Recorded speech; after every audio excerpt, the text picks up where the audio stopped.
No, si update. Chana na. Chana na.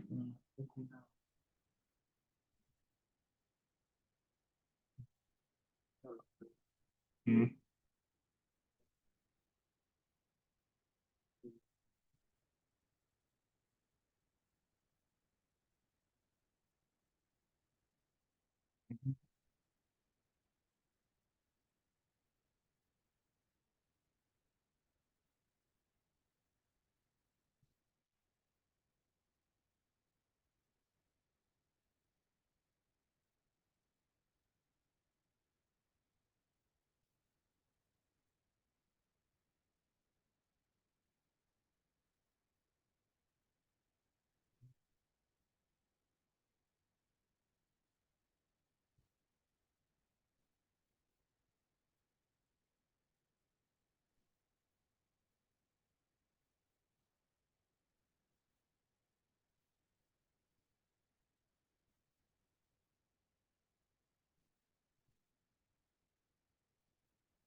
Mm.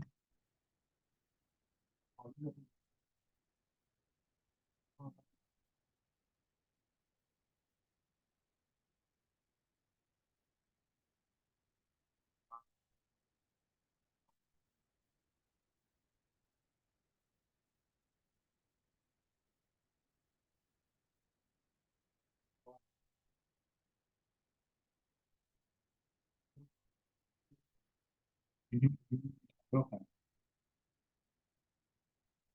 Profile like profile, yeah.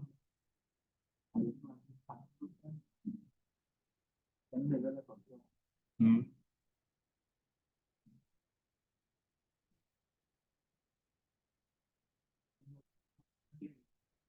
Mm.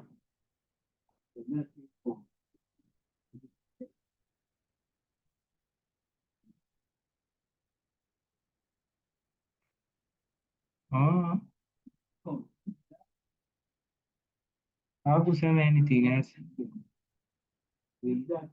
Mm.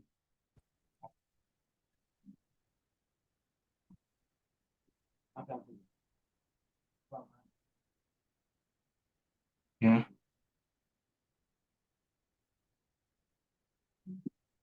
Uh, Yeah.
Good evening, ladies and gentlemen, Toastmasters and guests.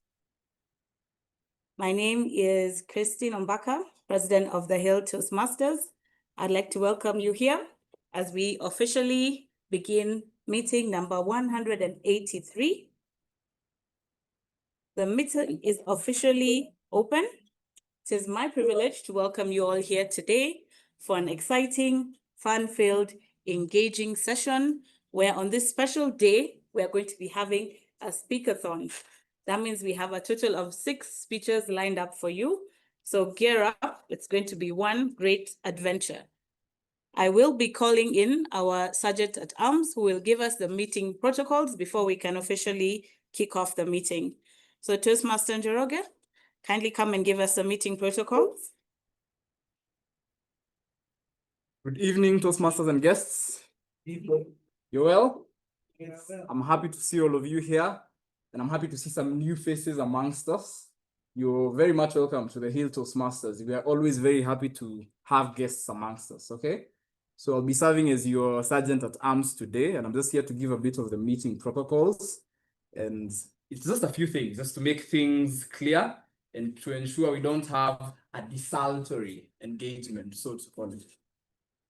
So first, just to ensure the speakers are comfortable as they're giving their speeches, please avoid walking in and out of the room as the speeches are ongoing.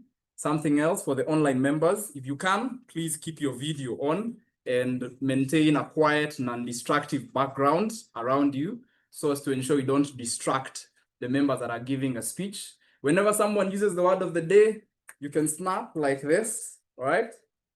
So that you can just encourage them. And yeah, I think that's clear. Are we clear on that? So in case you have an issue, we have different members of the Hill who are amongst us, that is for the guests. So feel free to just tap on a member who is right next to you and ask them around in case you want to be given some directions, all right? Thank you. Thank you. Thank you very much to SAA, Toastmaster Njoroge, for giving us this meeting protocols. I want to first recognize any TMI leaders we have in the room. We do not seem to have any in the room with us.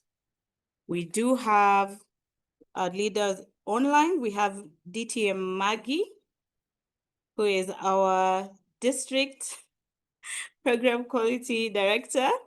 And I know she's also an active member of the Hill, so she will get a chance to address us later on in this meeting.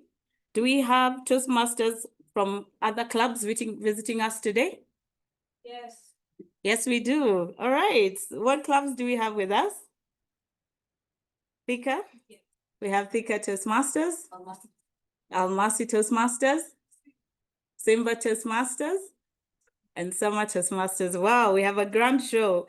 Such a big audience we have here with us. So, and we're glad to know that some of them will be taking on active roles in our program today, and others are here attempting to raid our banner. It's raided. Okay, do we have guests who are with us today? By a show of hands, we have guests here for the first time. Wow, we have quite a big number. It's about 7 of you. Great. I will give you an opportunity at the end of this meeting to greet us and tell us how you learned about the club and what interests you in Toastmasters, so you can hopefully join us and be part of this large, amazing family. So I'll begin by giving an intro on what Toastmasters is. It is an international non-profit organization which teaches public speaking as well as leadership skills through a worldwide network of clubs. The mission is to provide a supportive and positive learning experience where members are empowered to develop communication and leadership skills. The Hill Toastmasters Club falls within District 114 within the Eastern African area. And more specifically, we are under Division A, which is 1 out of 4 divisions. And when we narrow down, we are under Area 1. We have 4 other clubs within Area 1.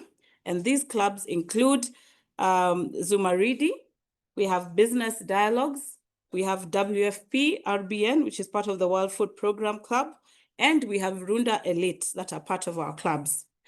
The club is supported by an executive committee, which assists in running the club business. Allow me to just mention them. I did indicate that I was the club president. I am supported by our vice president of education, who is Mudenda Sibulambe. You can wave. We also have our vice president of membership, who is Monica Kapua. She's not in currently. We also have our vice president of public relations, that's Arnold Bukangwa. We have our treasurer, Cyril Wanda, who is not joining us physically today. We have our SAA, you've already seen him, that's Mr. Njoroge Maina. And last but not least, we have our secretary, who is Vanessa Mwaniki. This executive committee has a one-man board who oversees the operations of the club, and she's known as the IPP, which is the immediate past president, and that is Toastmaster Lillian Kimando. Can wave so we can recognize you. And that is part of the leadership team that runs this club. So we'll move on to our club business. Do we have any apologies for today's meetings? For today's meeting? None. Kindly confirm whether you have seen the minutes. Has anyone seen the minutes for the members? By a show of hands. Have we read the minutes by a show of hands? Okay, good. Do we have any corrections or amendments to the minutes of our previous meeting?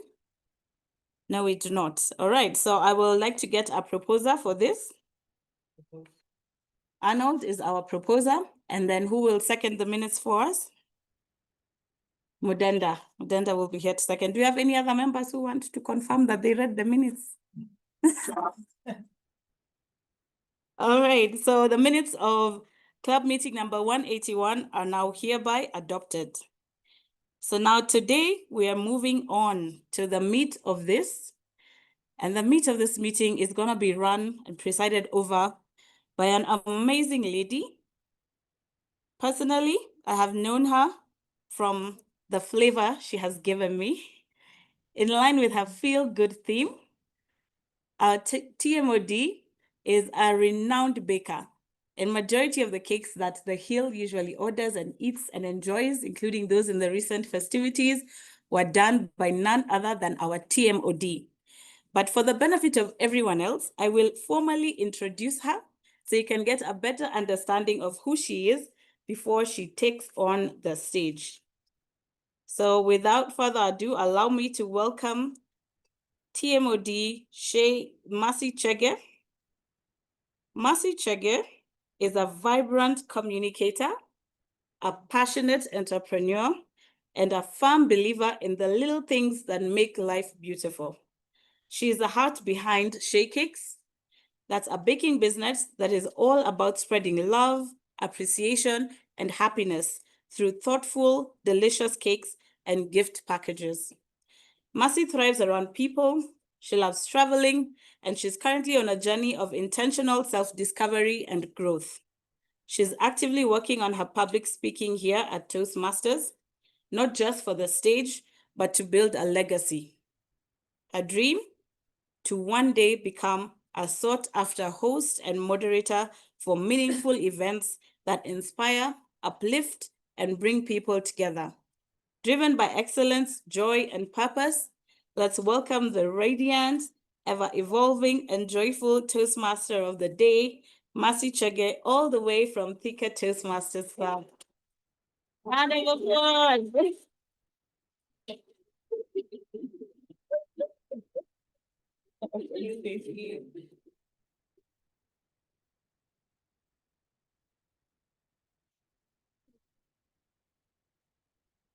Hi, everyone. Aliveness is found in the little sparks, in laughter shared, songs that move us, dreams that scare us, work that excites us, and quiet moments that bring peace. Life gives us flavors. Find the ones that light you up and taste them fully. Good evening, Toastmasters and guests. Good evening. It's my pleasure to be back at the Hill. This is definitely one of my favorite clubs in Nairobi, so that's something. Yeah, but he hasn't come to the best club ever, like the Thika Toastmasters. So we're just gonna get right into the meeting, and I have a quick question for all of you in the room. What's your favorite cake flavor? Mine is a pina colada cake. Mudenda, what's yours? Chocolate fudge. Oh, nice, chocolate fudge. Anyone else who wanna share? Mint chocolate? Nice, Marcy. Tiramisu. Okay. Someone else?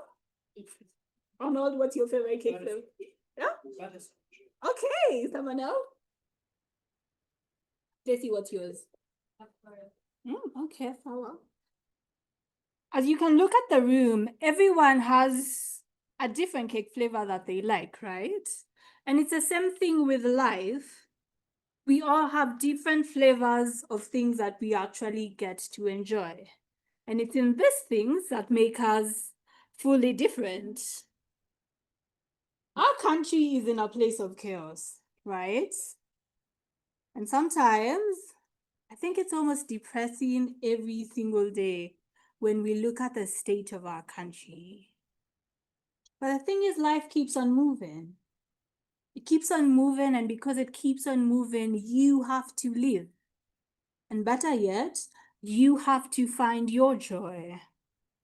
And therefore, in the midst of it all, it's important to ask, what's my feel-good flavor of life? Our theme today is the feel-good flavors of life. If I'm gonna be honest, it's just a fancy way to actually say what makes you feel alive. Okay. So what's aliveness? According to me, and my best friend ChatGPT, aliveness is a state of being fully awake, present, and emotionally connected to life. It's when you feel your heart beating, not just because you are alive, but because you are living. It's about feeling deeply, joy, love, passion, and even pain. It's about being present in a moment, conversation, or a breath. It's doing the things that energize you, whether that's dancing, speaking, or creating. Aliveness is often where we find meaning, joy, and even purpose. When we chase aliveness, not perfection, we start living authentically. So our theme today is an invitation to each and every one of you in the room to ask yourself, what makes you feel alive?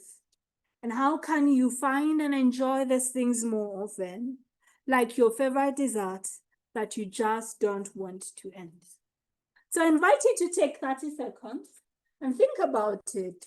What makes you feel truly alive? Think about it because I'm going to ask. So what makes you feel truly alive? Could be a thing you do. It could be a person if you're lucky.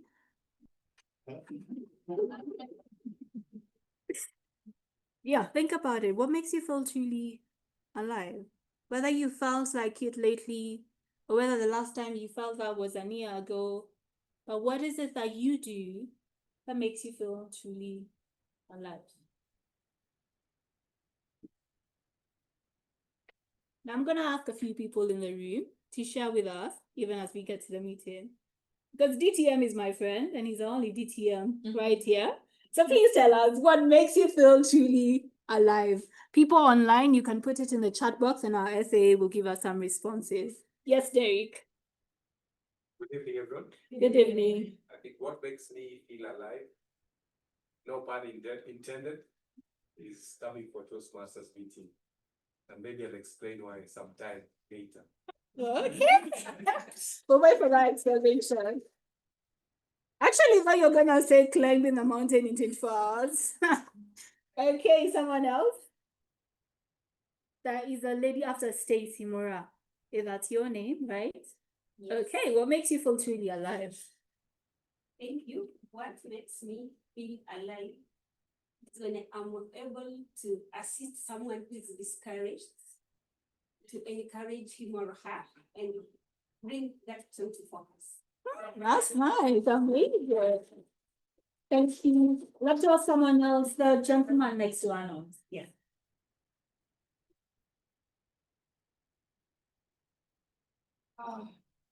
What makes me feel alive most is achieving goals I've set for myself and getting to the results that I need.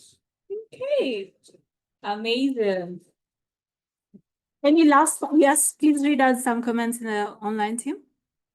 So from the online team, we have Selfa Ashipet saying music. Miriam Maura says music and meditation. Leah Major says doing outdoor activities, especially hiking. The hikers in the room, yay. Worship and prayers for Diana Masila. Another member says spending quality time with my special family members and friends is therapeutic for them. Evelyn says, when on holiday from normal hustle of life. Wow, the online team is very active today. And then Stephen says, is the fact that the future is what it is, but future is promising. Yeah. Okay, any last person in the room who wants to share with us what makes them feel alive? James, do you want to share with us?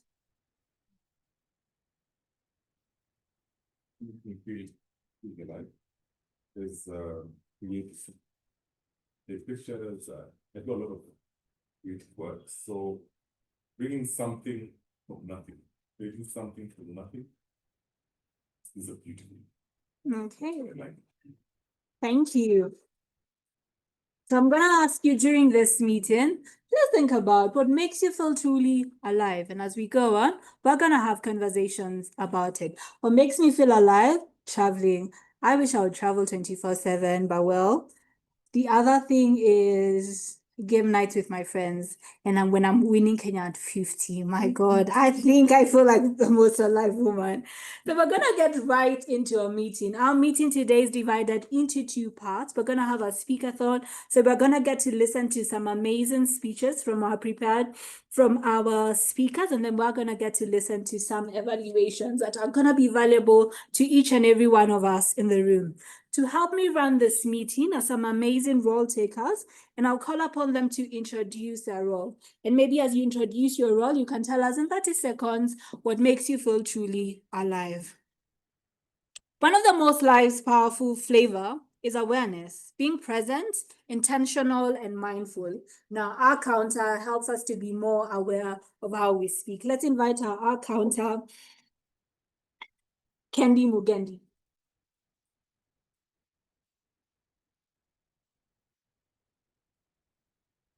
Good evening, fellow Toastmasters and guests. What makes me feel truly alive is community. And top of my head right now is a special little 5-year-old girl. Her name is Mombi. Spending time with her makes me feel truly alive. Yes. So my role tonight is the R counter. I will be focusing on the crutch words and post fillers that people are going to be using. Such words include and, well, and the likes. I will be notifying you using the bell. There's a bell next to my seat. Someone help me show them the bell. Thank you. I will be kind enough. I will do it quietly so as not to distract you, just to alert you that you're using filler words. Thank you. Thank you. Life is all about timing. So let's welcome our timer, Toastmaster Mudenda.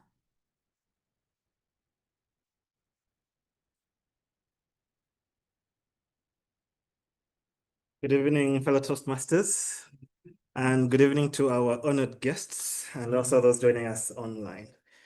My name is Mudenda. I will be your timer for the day. Think of me as the timing police. I will be ensuring that each speaker and each evaluator sticks to their allotted timing. Timing is very important in Toastmasters because it ensures that we speak with clarity, with purpose, and also with confidence.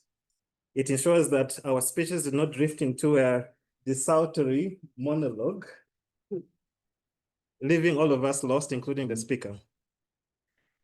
To help me, I have the following colors that I will be using, the following signals. The first is the traditional green. Then I have the yellow and the red. The green means that you have reached your minimum allowed time. or qualifying time. The yellow means that it is now time to conclude, and the red means it is time to exit. The speeches that we have today include we have the prepared speeches, which are 5 to 7 minutes. At exactly 5 minutes, I will show the green. At 6 minutes, I will show the yellow. And at 7, I will show the red. We also have with us today the icebreakers, only 2 of them. So these ones are 4 to 6 minutes. At 4 minutes, I will show the green. At 5, I will show the yellow. And at exactly 6 minutes, I will show the red. The evaluators are also 3 minutes, a maximum of 3 minutes, meaning at 2 minutes, I will show the green. At 2 minutes, 30 seconds, I will show the yellow. And at exactly 3 minutes, I will show the red. Wish you all the best. And with that being said, I hand over to the team body. What makes me feel alive? If you look at my WhatsApp, and if you look at my phone, which I think I have left somewhere there, you will see pictures of my nieces. There's nobody else I love than those 2 little girls. Those spending time with them makes me feel alive. Thank you so much, Mudanda. Aliveness comes from expressing ourselves clearly, creatively, and boldly. Let's welcome our grammarian, Stacey Wangare, bringing the flavor of powerful expression in today's meeting.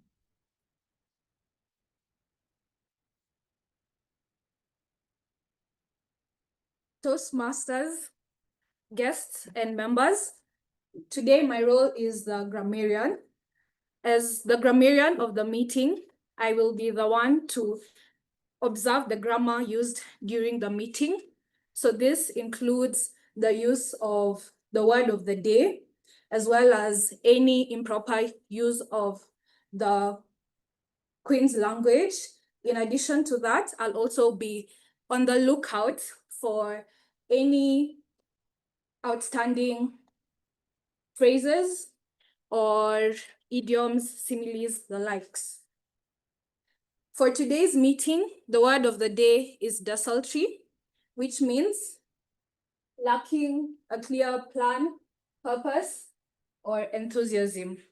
An example of the use of the word desultory is such as to avoid a desultory meeting at Toastmasters, we have the use of the agendas which are on your table, as well as the use of role takers within the meeting.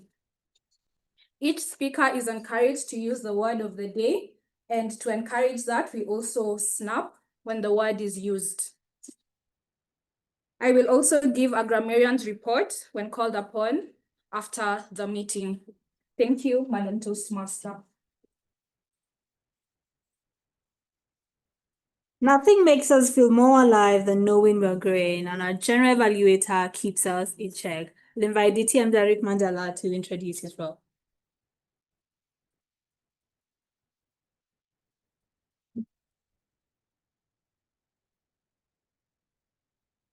When we join Toastmasters as desultory individuals, the program curates specific elements that makes sure that we attain the best level of public speaking that we all aim for.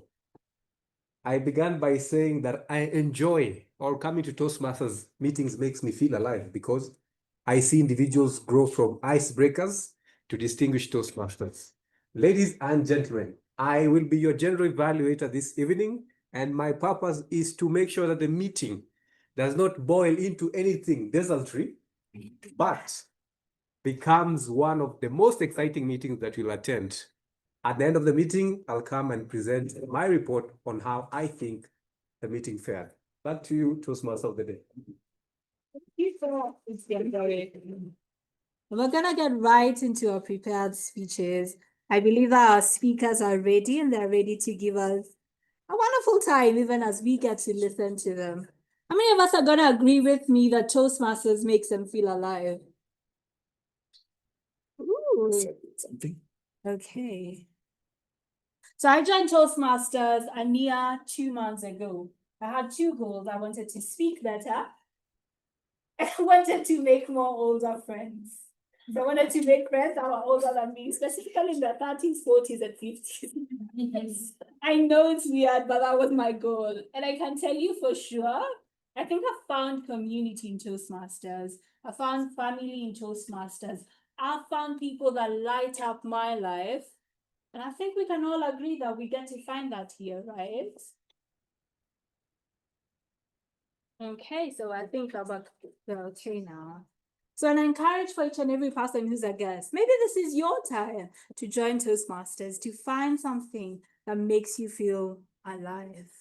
So we're going to get right into our first speaker, which is Toastmaster Catherine Wathome. She'll be doing her icebreaker. We have 2 icebreakers tonight. I'd love to encourage you, after they give their speeches, please let's stand and give them a standing ovation. To introduce Toastmaster Catherine Wathome is Toastmaster Beth Wamboe. Let's welcome Toastmaster Beth Wamboe.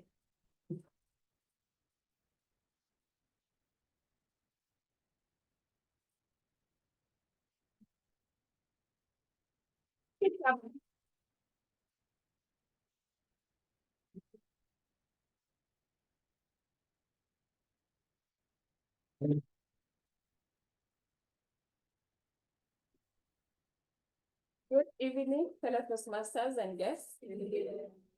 This evening, I have the pleasure of evaluating Toastmaster Catherine Wathome. Toastmaster Catherine Wathome is doing her first ever speech in Toastmasters, that is the icebreaker. And the purpose of this speech is to basically introduce herself to the club. The speech title is Watch This Space. The speech will be 4 to 6 minutes long. Watch this space, Toastmaster Catherine Wathome.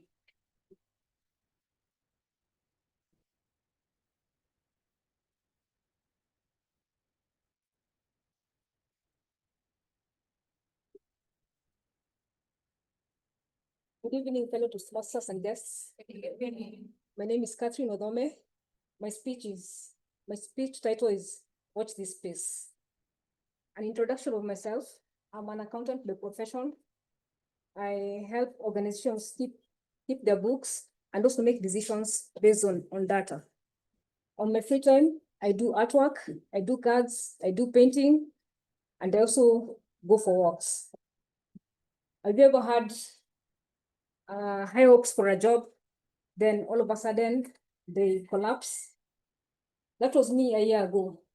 I'd applied for a finance specialist job in a international organization, which was a remote job. I thought this was the best job for me.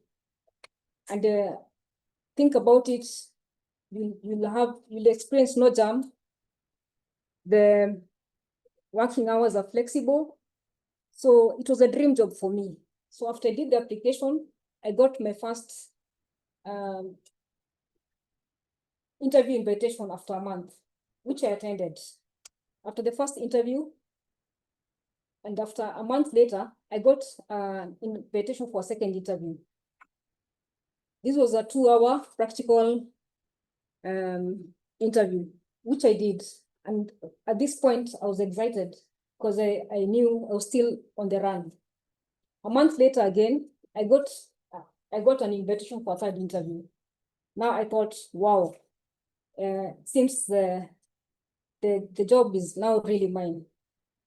But only 4 months later, while on traffic, I got an email that said, "We're sorry, we're not proceeding with you in this process." I was devastated. I wondered what could be the cause. So the next day, I did an email to the organization just to find out what could be, what was the reason why they didn't pick me. And their response was, "You were too brief." I was, so in my mind, I was thinking, too brief, a remote job, most of the time I'll be behind just the keyboard. What kind of a reason is that? But anyway, after grieving for a while, I took up the pieces and I decided I'll learn from this and move on. So the first thing I did was to get a career coach.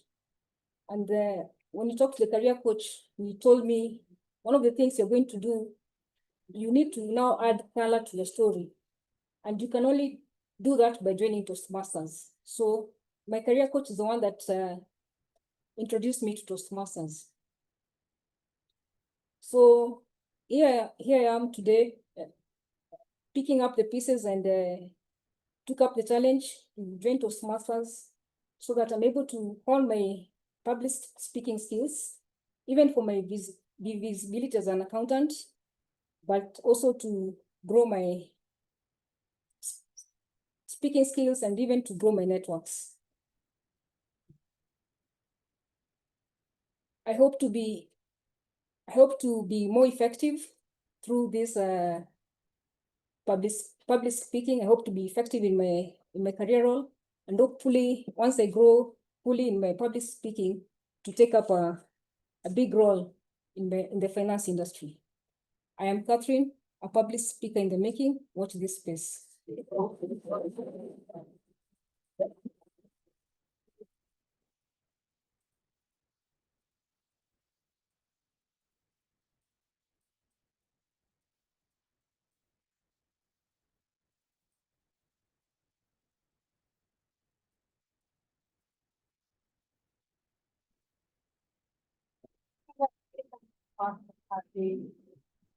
The journey of 1,000 miles begins with one step, and Kathleen has just made the first step. You can agree with me, sometimes we find aliveness in finding a new skill, right?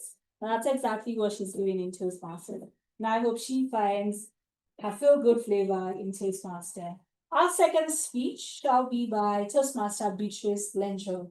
To introduce Toastmaster Beatrice, we have Toastmaster Angela Geronimo.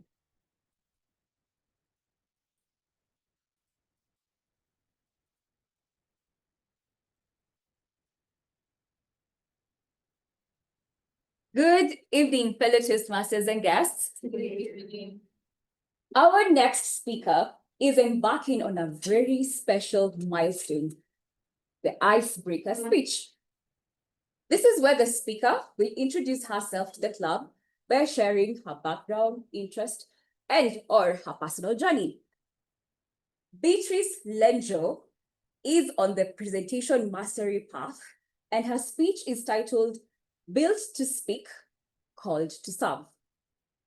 In these 4 to 6 minutes, she will take us on a journey that reveals not only who she is, but why she's here and what drives her voice. Ladies and gentlemen, let us give a warm round of applause to Beatrice as she delivers her icebreaker speech. Built to speak, called to serve.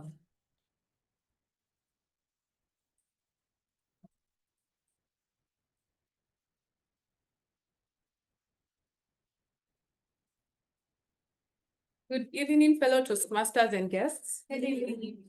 Let me ask you, when you meet someone for the first time, what do you usually ask them? Is it, what's your name? Which school did you go to? How old are you? Or maybe even, where do you live? But after a certain age, say after 25, these questions change and they shift to, what do you do for a living? Or are you married? Honestly, this is really just small talk. And often you find that it's just a subtle way of gauging where you are in life. Before I tell you what I've studied or what I do, I'd like to share with you guys who I am at the core. At the core, I am a Christian, a very staunch Christian. My faith shapes the way I view life, how I interact with people, and how I find my purpose in life. Having said that, academically, I pursued a bachelor's in real estate at the University of Nairobi, which has led me to becoming a property valuer. Professionally, I am a property valuer, dealing with both private and public sector valuations, but more dominantly in the public sector space where I handle statutory valuations. My job has trained me to be precise, balanced, and analytical. But life is beyond technical reports and figures. I am a person of deep reflection and principles.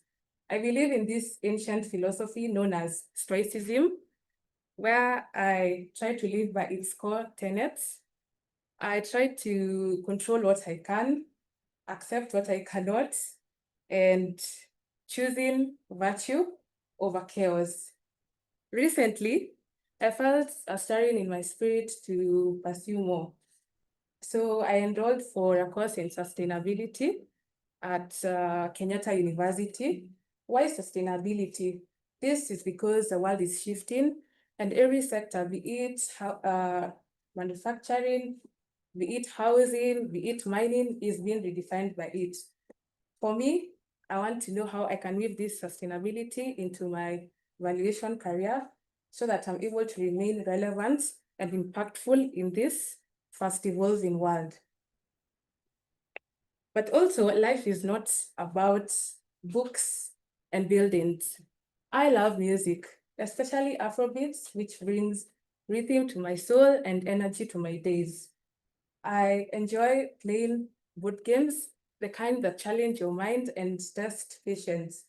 And when I'm not working or studying, you'll find me in a heated car race on my PlayStation, the kind where I'm able to unleash my competitive side.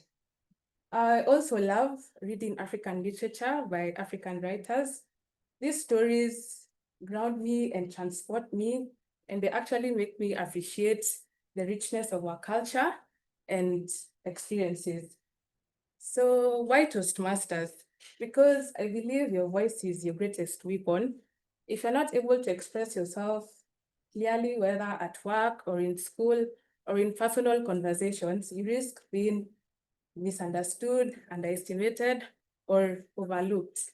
For me, I want to be able to clearly express my ideas and to contribute meaningfully in discussions. So joining Toastmasters for me is that way of shaping that voice, of preparing not only to speak, but to speak with power, purpose, and clarity. And lastly, Beatrice Kivunga Lenjo, valuing property by profession, guided by faith, fueled by growth, and driven by purpose. Thank you.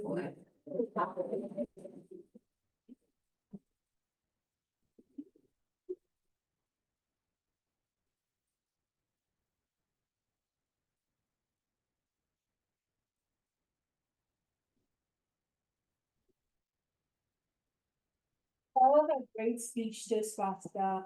Which is a pleasure to get to know you, and we can't wait to get to know you a little bit more. Our last speaker tonight is Toastmaster Arnold Bukangwa. To introduce Toastmaster Arnold is our president from the Thika Toastmasters, Toastmaster Collins Njoga.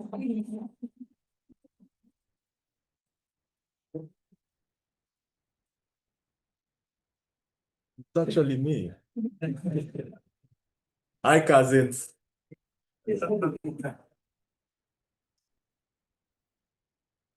My speaker is quite eager to speak. Arnold Bukangwa. I asked Arnold Bukangwa without knowing what the theme, okay, I knew what the theme was, but I didn't know what question we were being asked. I asked him what cheers him up. And you know what he told me? Seeing people win around him. And I think Toastmasters is a very good space for you to see people winning and for people to see you win. Tonight, you're going to see you win as you take on your second speech, which is under this path motivational strategies.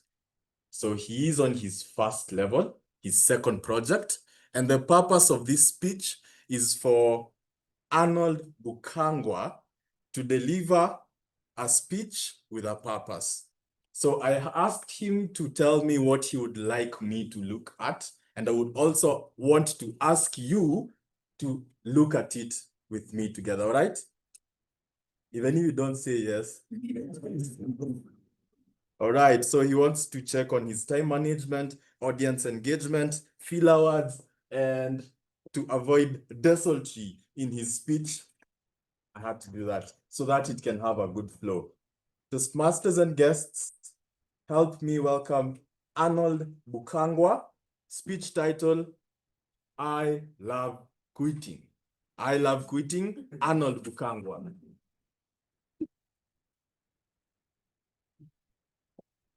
So I'm gonna have to apologize. I'm not used to the lectern being on my right. I didn't practice for that. Right. Good evening, everyone. I just want to try something new. Yeah. The song came out in 1978 by Kenny Rogers. He was 40 then. So I'm going to ask you guys to just do this with me. And then those who catch on to the song, you can sing with me, right? For fear of my memory, I'll go back to my lyrics. You got to know when to hold them, know when to fold them, know when to walk away, know when to run. You never count your money. When you're sitting at the table, there'll be time enough for counting. When the dealing's done, the top. All right. Now a question for all of us here. And I'm pretty sure everyone has an answer in their mind. Have you ever been afraid to walk away from a situation? And not because, you know, it is right to stay or you want to feel like you should stay, but you're fearing to be labeled by society that you're a quitter. Just by show of hands. Right? So the rest who didn't put their hands up means they've been able to quit before. That's fantastic. Cool. I love quitting. And I recently learned that it's actually a proper strategy to use. But after learning, I realized I've been doing it for quite a while. And that's what I'm going to take you through today. Think of it this way. Society has criminalized quitting, right? From school, our parents told you to soldier on, right? You're failing math every day and they keep telling you, keep trying, keep trying. We're conditioned to keep working hard, and somehow quitters are always sort of never celebrated. They disappear because we celebrate people who soldier on, correct? And what we find out over time is that that builds in us that social stigma to stick to it. You're at that job, you don't like it, you don't like your boss, but you stick there because society will say you had to learn to deal with your boss. You had to get better at that job. You had to finish that degree because you started it. No one tells you that quitting is okay. Even worse, if you're in a relationship, you realize people will only tell you, it's good you left that woman. After the fact. And you can't blame them, right? Because they also think, what will he think of me if I tell him to quit, right? And there's a lot of behavioral science concepts that have been linked to this. One of them is loss aversion, which is the theory around the loss of something in, let's say, if you lose 10,000, it feels worse than gaining 10,000, okay? The other thing is the sunk cost fallacy. You've put in so much work into this degree. You've put in so much effort into these dates with this lady, or you've loved this man so much, you cooked for him, you bought him presents. How could you quit, right?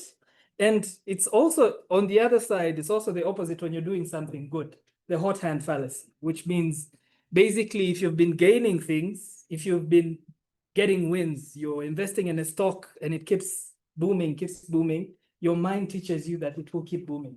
That's why when you're going to invest, those people from the bank will tell you, yeah, you see, for 5 years, we've generated 16%. Next year it's 12. And they tell you, don't worry, it will be fine, right? Now, there's a lady called Maya Shankar, whose story I really admire. She was born in the US, but her parents migrated from India. At the age of 6, the mother handed her a violin that she had brought to the US from home. And this violin belonged to their grandmother. By age 9, Maya picked up this violin and she had already presented to the world that she is actually a child prodigy. She joined the Juilliard School of Performing Arts in New York, one of the most prestigious.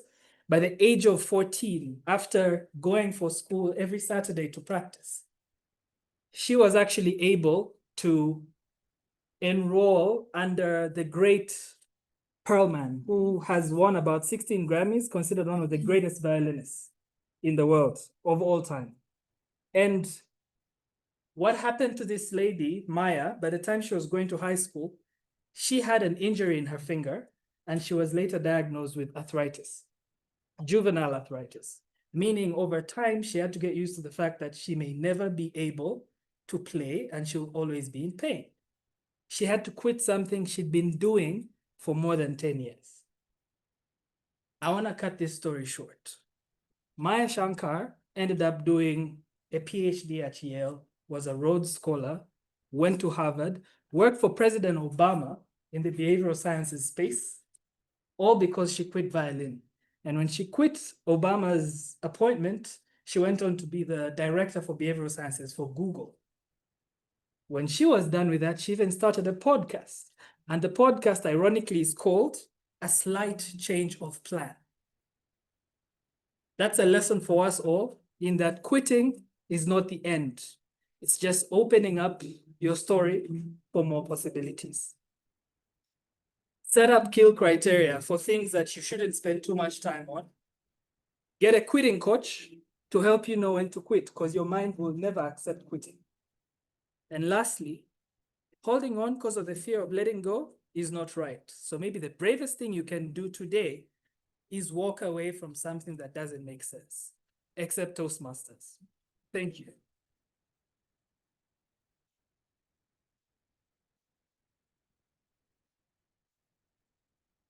Thank you for putting up in there.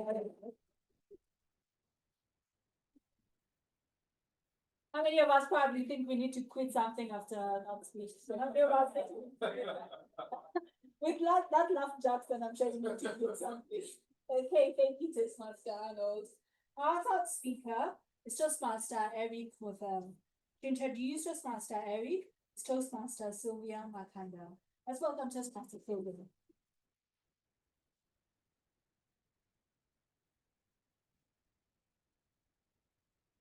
Good evening, fellow Toastmasters and guests. Our next speaker is Eric Mude. Eric Mude is delivering his speech in Engaging Humor Pathway. He's going to do his level 1, project 4. His speech is based on real life event, and his speech title is It's About Time You Showed Up. The purpose of his speech is to practice applying feedback and serve as a speech evaluator during a club meeting. Please join me in welcoming Eric Mude. It's about time you showed up. Eric Mude.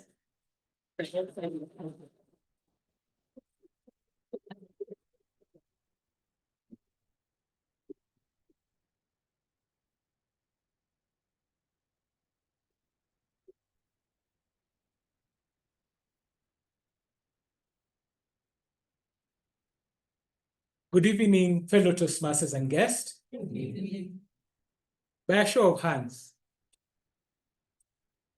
how many of you have ever struggled to do something, to go for a networking event, or even come for Toastmasters? Thank you. I see a lot of brave faces here. I have been there too. I've struggled to show up. I'll take you back. Well, I was in first year in the university. I was privileged to have been elected a student leader second week when I joined campus. I was excited, not because I took on a leadership role, but because I was always referred as Honorable Eric Mude. It came with small allowance and free food at the campus mess. The food, awful. However, free is free. Towards the end of the academic year, I supported one of my friends who was standing to be the guild president. We campaigned for him day and night, and he finally won. I was so excited. I never expected anything from him. I was just happy for him. Then, to my surprise, I was nominated to sit in his cabinet, and I was approved by the Guild Council to be a minister. I was overjoyed. I remember the session ended at midnight. I called my mother and I told her, I am a minister. She was confused. What do you mean? By that, I could see that she was not that impressed. Coming back to campus, the senior class, some of them were not happy that a first year had gotten a cabinet appointment, and yet they felt this was their time to sit in the cabinet. Later, the president called me and he told me it's not personal, but you have to step aside. I was really, my energy was down, my thoughts desultory, and I felt like quitting this whole student thing.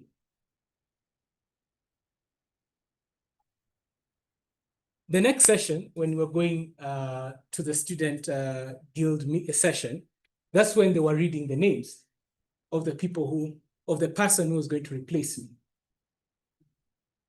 I wasn't sure if I wanted to go and face the people who I supported, and later they betrayed me. However, I decided to show up. It was a very short session. The president took the podium and gave a speech and named a few cabinet reshuffles, and he said he wanted to present some names. And the speaker gave the protocol and he said, for those in favor, say aye, and for those against, say nay. The president presented the first name, and the house went, nay. The second name, those in favor say aye, and those against say nay. And again, the nays have it.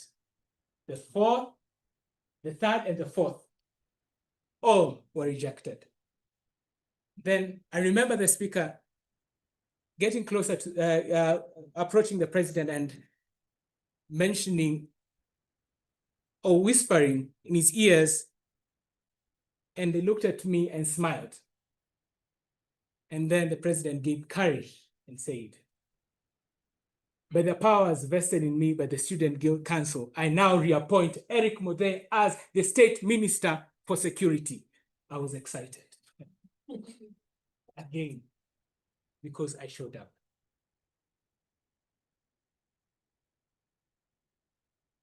A few years after that incident, now in my career, I also had an instance where I learned the importance of showing up. I had applied for a position and I was rejected.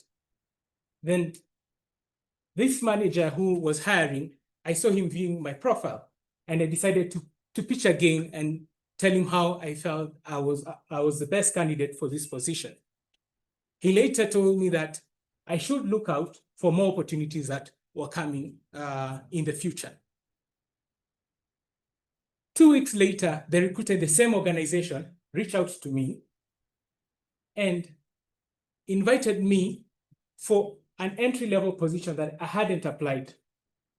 And I wasn't sure if I really wanted to go because the salary scale was very low and I was expecting another offer. But again, what did I have to lose? I showed up. I went to the first group interview, I aced it. Then I was called by the recruiter and they said the team loved me. Then came the second round.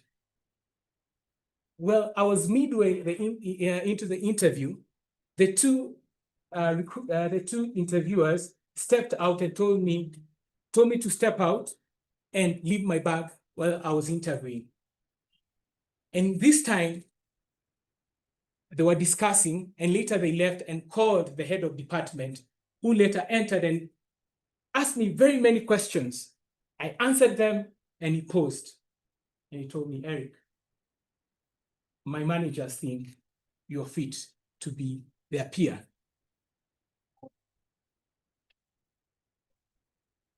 Coming to think of it, I would have said, I'll probably not have interviewed for this entry-level role. I later got a managerial position, and I enjoyed 4.5 incredible years in this organization. And with that, I learned the importance of showing up, even when I do not feel, even when my thoughts are desultory. I've always showed up, and I have many examples, but for today, always show up, even when you do not feel like showing up. Thank you very much, fellow Toastmasters.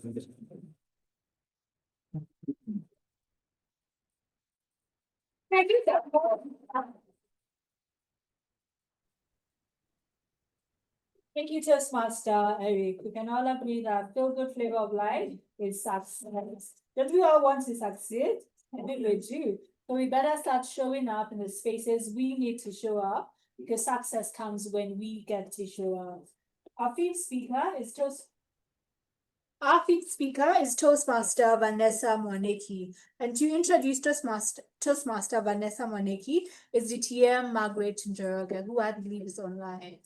So let's welcome DTM Maggie to introduce Toastmaster Vanessa.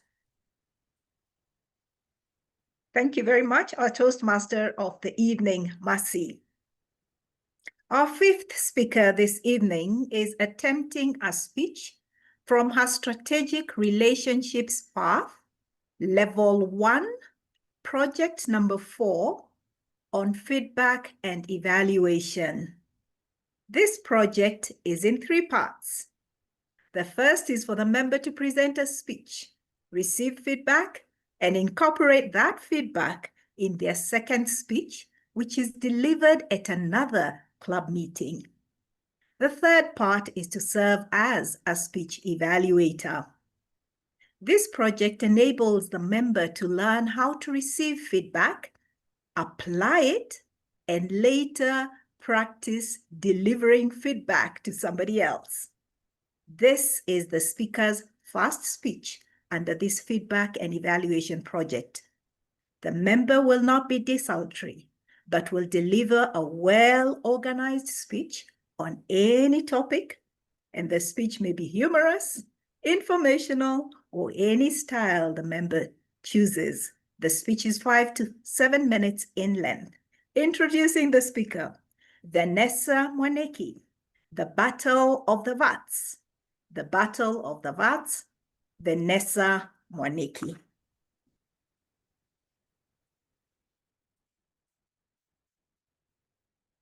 How many here consider themselves extroverts? How many are introverts? How many lie somewhere in the middle, what you call ambivert? Toastmasters, ladies and gentlemen, the question of our personality is something that we are bombarded with time and time again in school, at work, training sessions, and even in dating to assess compatibility. To demonstrate the differences between introverts and extroverts, I want us to do a quick example. And to help me to demonstrate this, I need a few volunteers to quickly stand up. Help me with this demonstration. Okay, so I see I have 4 volunteers. I need 4 more. So I'm going to pick randomly from the crowd. And I'm going to ask you to come to the front. Help me with this demonstration. Don't come to the front.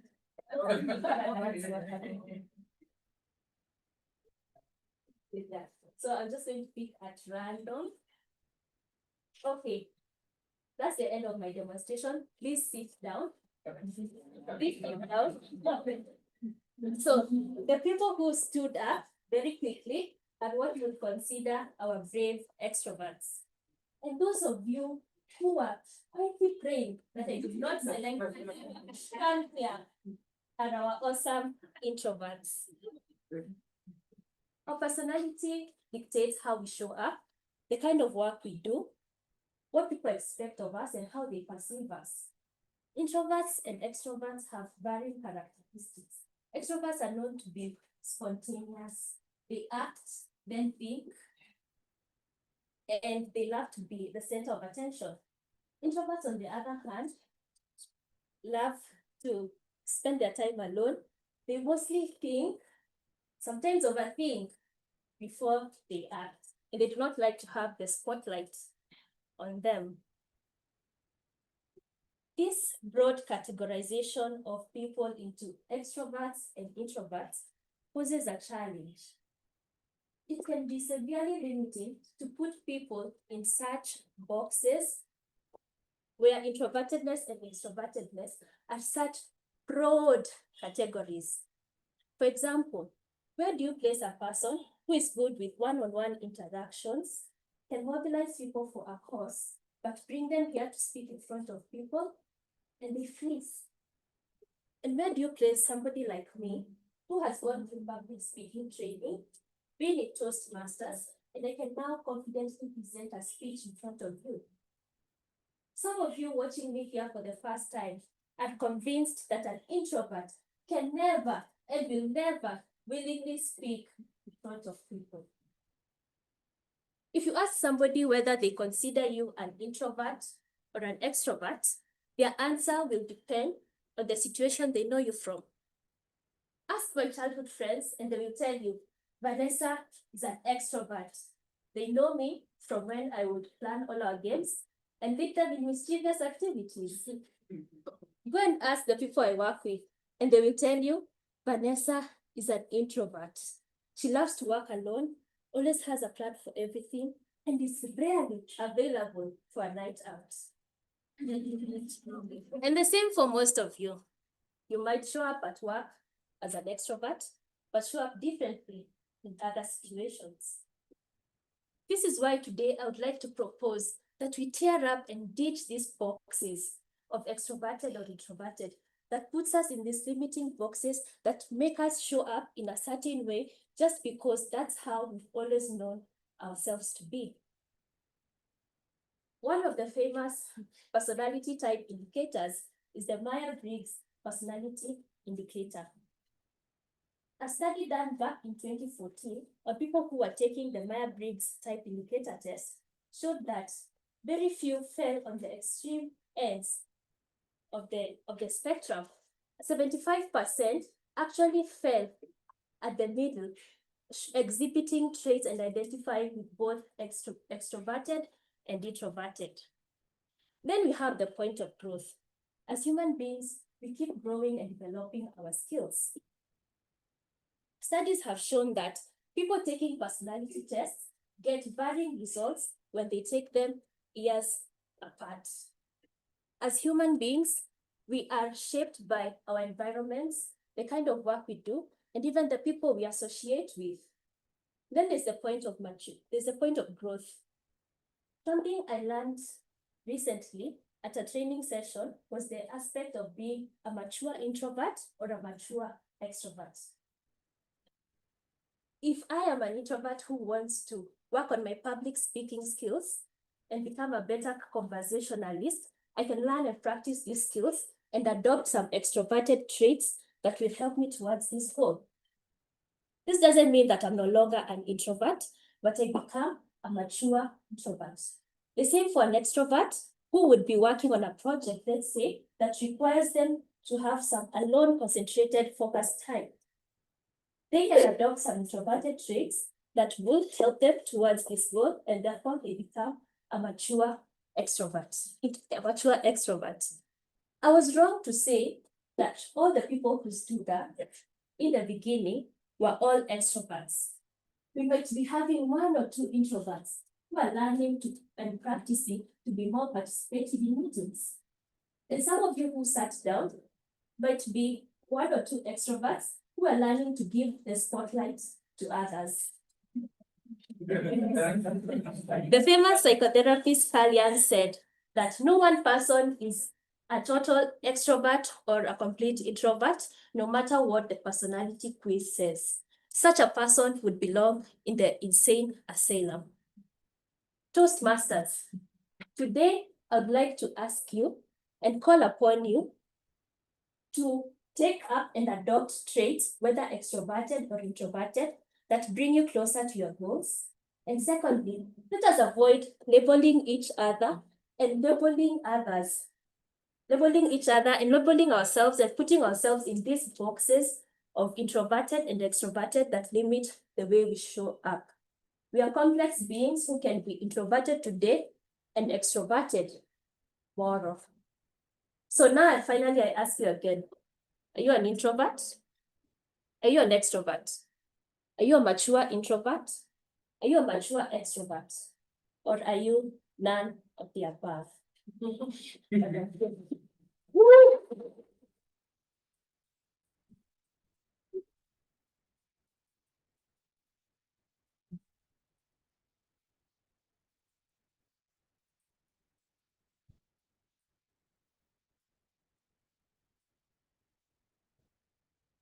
I'm wondering if the correct answer is none of the above. Yes. Yeah, so we're just complex human beings learning to be better. Short story, when I was younger, in my prime, someone I was, I'm still in my prime, but this prime is better. When I was in my, young prime, someone told me that, I think I'm an extrovert. Someone told me that if I was a bit more introverted, maybe we would get married. And guys, I can tell you, I began to become more quieter. I didn't speak a lot. Yeah, and that's how I ended up in therapy. And now back to my full self. Our last speaker is Toastmaster Lilian Kimando. And to introduce Toastmaster Lilian is our very own president, Toastmaster Christine Hombaka.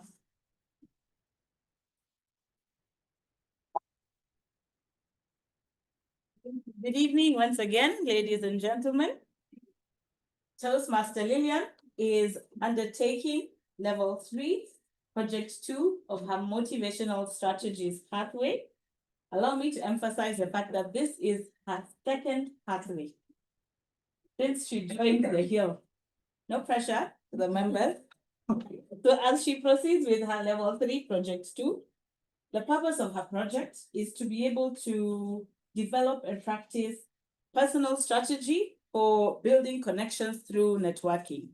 And through her speech, she'll be able to share moments through which she was able to do that, or she was able to build networks through, she was able to build connections through networking. So Lilian will be taking us through her speech. 10 minutes. 10 minutes. Lilian Kimando.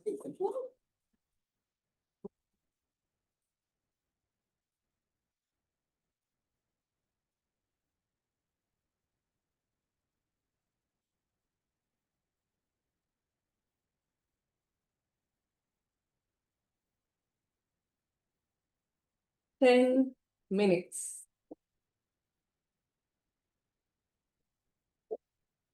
10 minutes is all I had. Fellow Toastmasters and guests, what can you possibly do in 10 minutes? Ladies, take a shower. Gentlemen, take a walk. Or maybe scroll through Instagram, X, Facebook to find out what did Kasongo say. You don't say. 10 minutes is all I had. When I walked into the old mutual room at Strathmore Business School in May this year, I had gone there for a project management training courtesy of my employer, and so had everyone else who was in the room. It was a collection of different professionals from different industries with one single purpose. However, the room was so cold. It was so tense. The conversations, they were so under the table. Everybody was focused on the trainer. There was the need to connect, but people were afraid to connect because we did not know each other. By that day, I had had enough of it, and therefore I approached the facilitator. I requested him, could you please allow me a few minutes to psych up the room? The gentleman looked at me. He didn't know my name.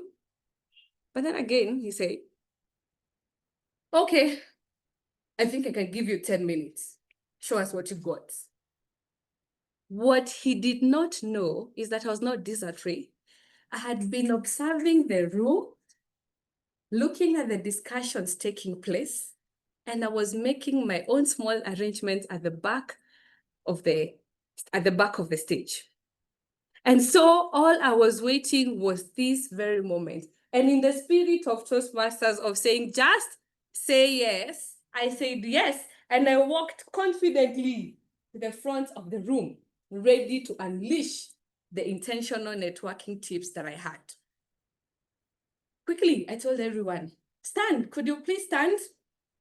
Based on the tabletops in front of you, kindly look for the person who is in a similar role like yours. That meant engineers together, HRs together, admins together.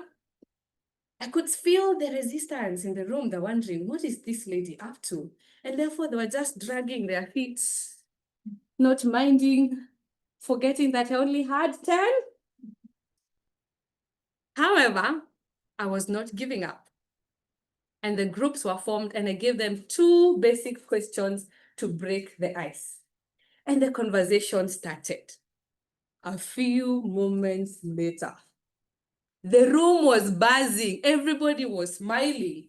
The people who were dragging their feet earlier were now like, hey, yeah. And they could barely hear me when I was trying to give them instructions. 10 minutes later, I tried to stop people and they're like, give us a few more minutes. We need to exchange contacts. And the facilitator quickly read the room. He came and whispered next to me, I can give you an extra 10 minutes. I had an extra 10 minutes to continue with the networking. I threw a spanner into the works and requested people, now you already know people who are in your profession. Quickly move to someone who is doing completely opposite of what you do, but you need them to complete your project. This time, there was no dragging of feet. Everybody was running because they knew the importance of 10 minutes. By the time these 10 minutes were done, my name was on everyone's lips. Lillian, are you an MC? How do you do this? And having Toastmasters deep in my heart, I took the opportunity to preach the gospel of Toastmasters to everybody who was in that room. And considering that we were at Strathmore Business School, I told them there was a Strathmore Business School Toastmasters meeting. Without knowing, word had already gone round to the admin of the school, and he approached me after lunch and requested that if I could host the cocktail party that was to take place that Friday evening. When I got home later that evening, doubt started creeping in. Was I good enough? What if it flops? What if people are tired of my ideas?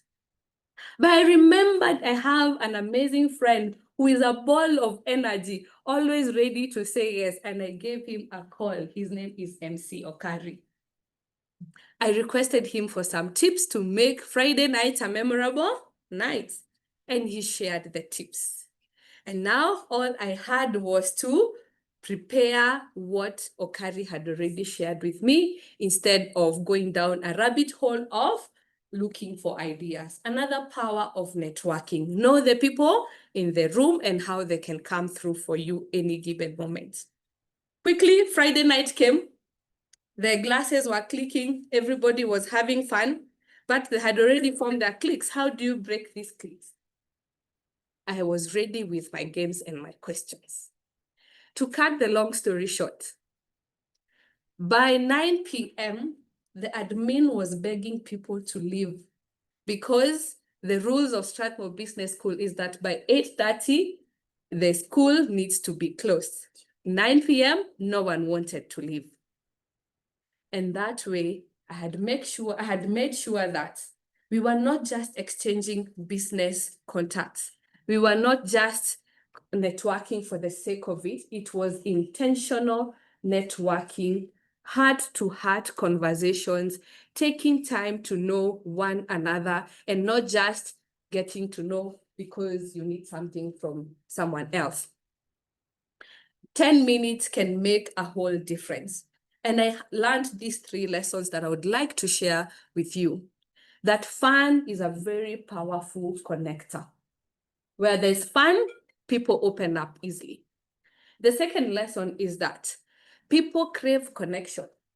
By the time I was giving up on the 3rd day, I could already notice that people wanted to connect, but they did not know how. And therefore, this leads me to the 3rd lesson, that leadership does not need to have a title. Take the space. Just say yes and show up confidently. Fellow Toastmasters and guests, do you have a cocktail event? Do you have a birthday coming up? Or do you have any party that you want to bring friends together? Yours truly is ready to change strangers to friends. Back to you, Tino.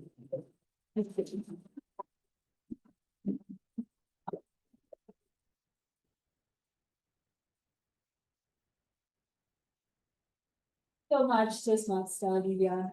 Ross Medley, the founder of Toastmasters, says what? We learn best in moments of enjoyment. And that's exactly what Toastmaster Olivia helped everyone do in that moment. We've enjoyed some wonderful speeches, have we? Yes. And we give them a clap. Thank you so much for preparing and taking the time. So on your tables, there are some papers. They might not be on every table, but I encourage you to please write some feedback to the speakers, and we'd love to vote for the best speaker. So for our speakers,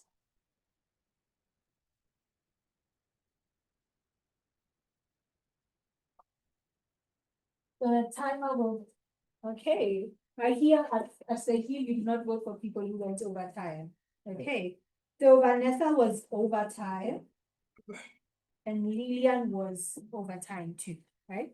Okay, so we will vote for the rest of the speakers. Toastmaster Catherine, Beatrice, Evie, Arnold, and Arnold. So please let's vote for one of them as. Yes. One point of correction, we're not voting for the icebreakers either. Okay. So we're only voting for the remaining 2 speakers.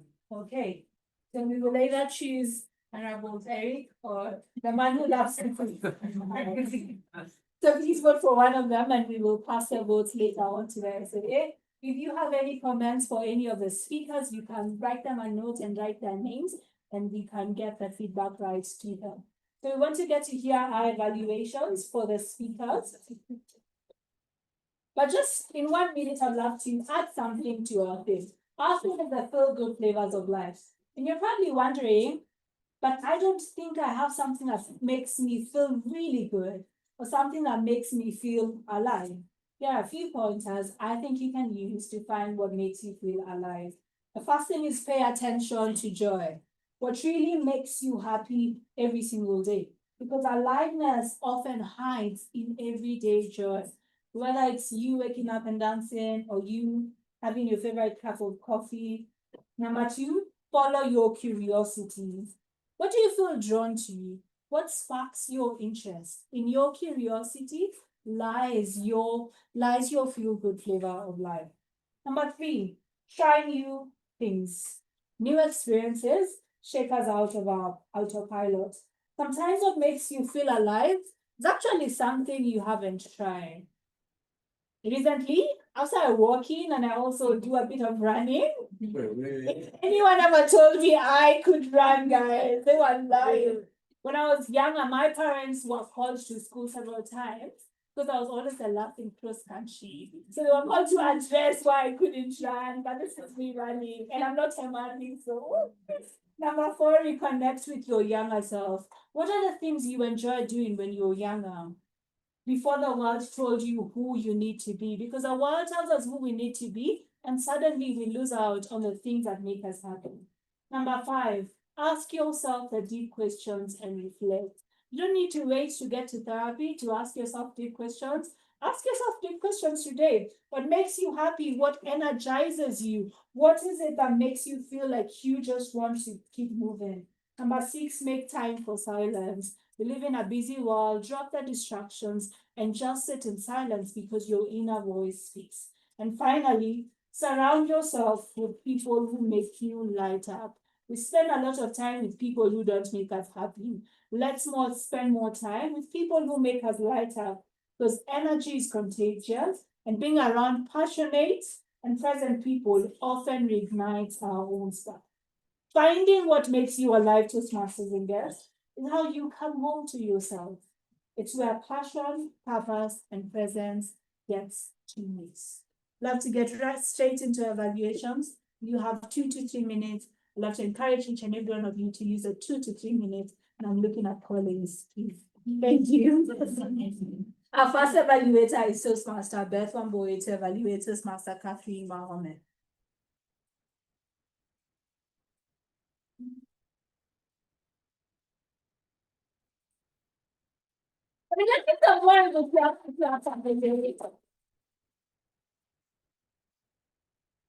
Good evening once again, fellow Toastmasters and guests. Good evening.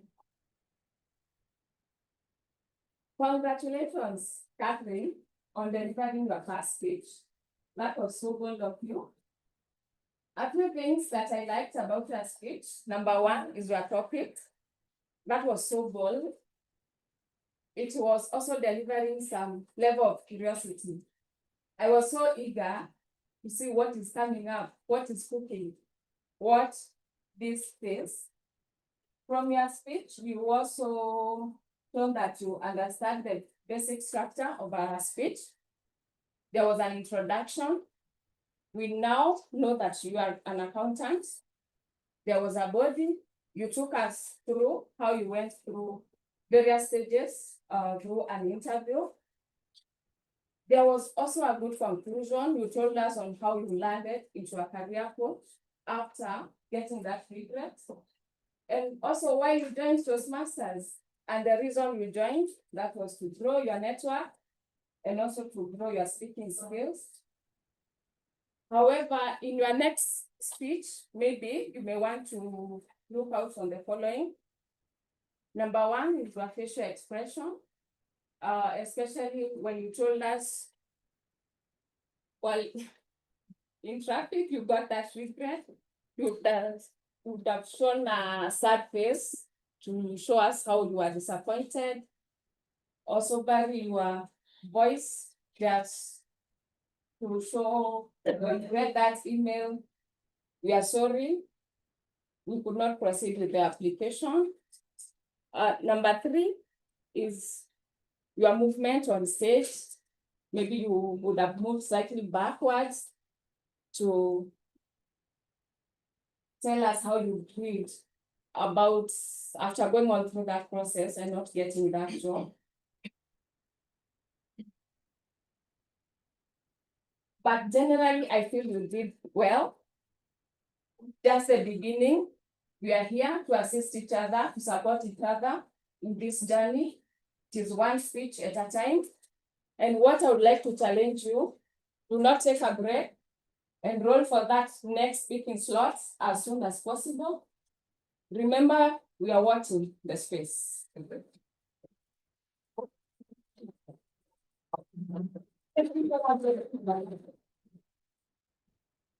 Next up, we have Toastmaster Angela, who will evaluate Toastmaster teachers.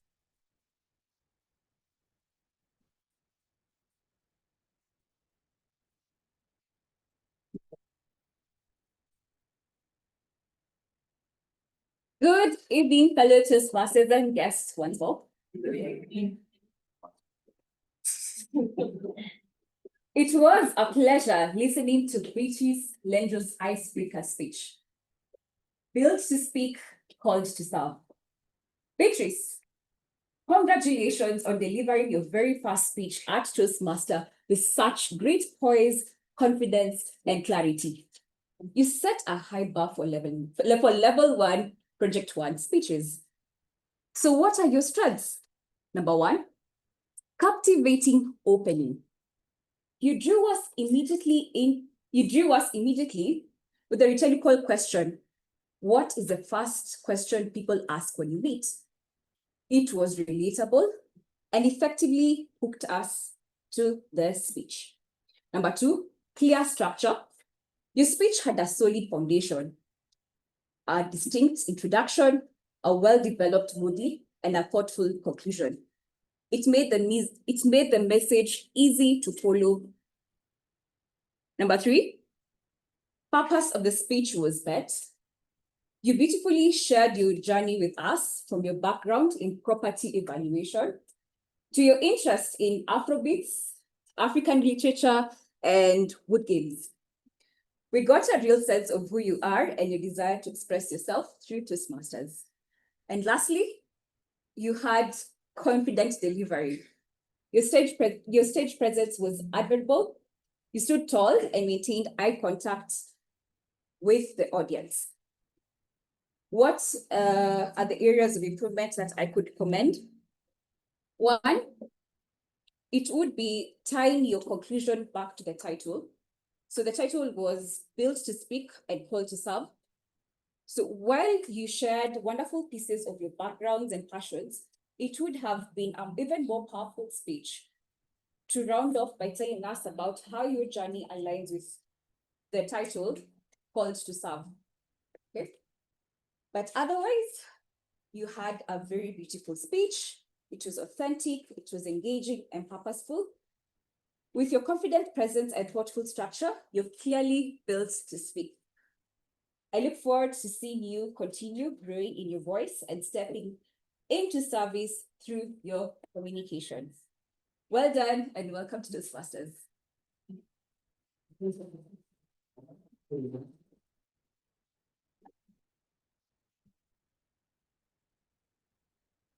I'd also love to just say thank you to Toastmaster Angela to the evaluation role at the last minute. She was a bit hesitant, but she did a pretty good job, right? Okay, thank you. Next up, we have Toastmaster Collins to evaluate Toastmaster Arnold to come.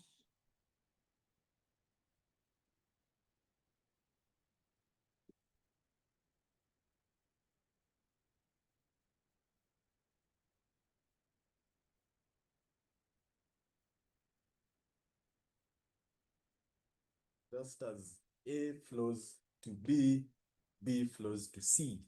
A speech needs to have a nice flow to avoid, say it with me, grammarian, everyone has used the word of the day.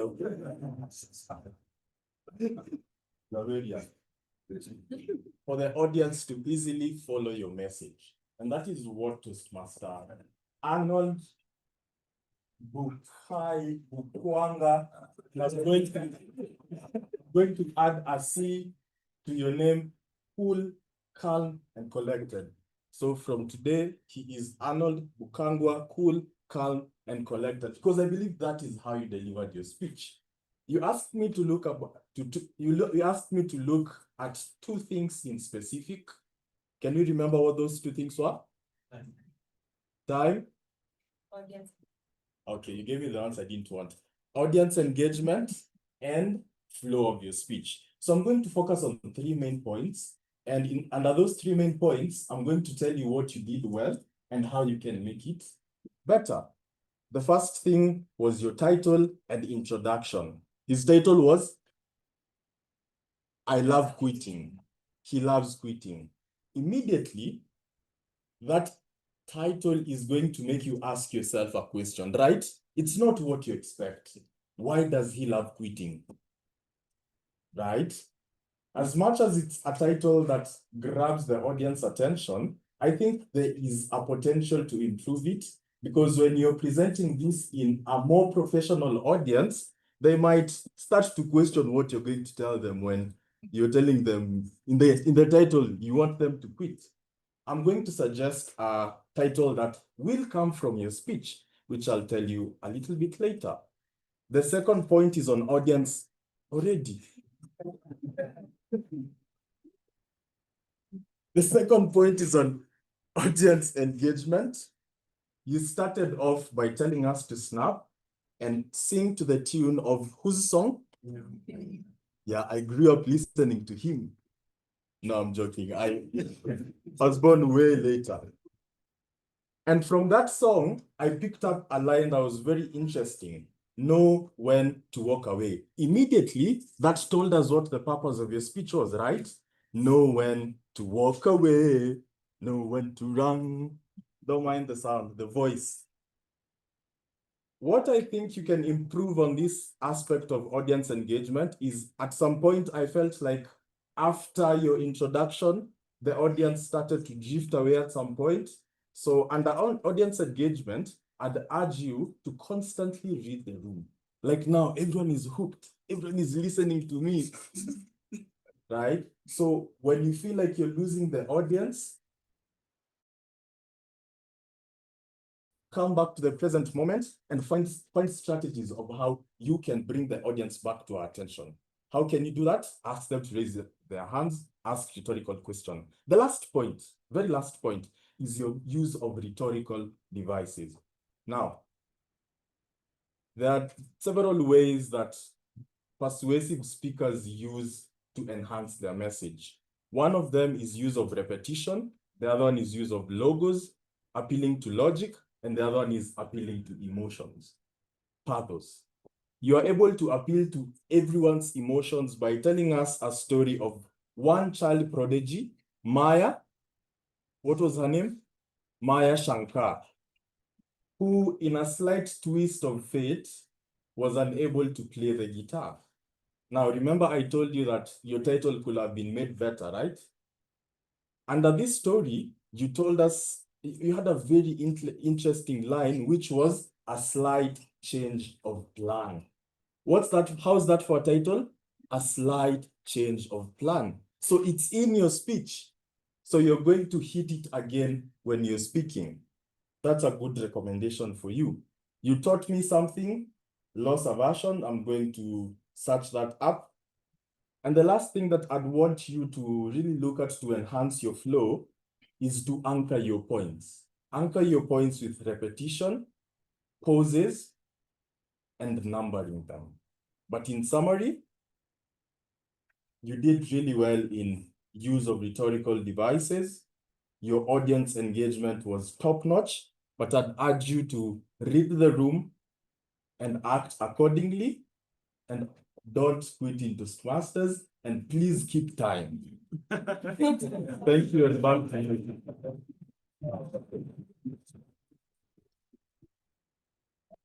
I want to apologize for my president. He's working on the time base. But he's getting better at it. Next up, we have Toastmaster Sylvia Makanda to evaluate Toastmaster Irene.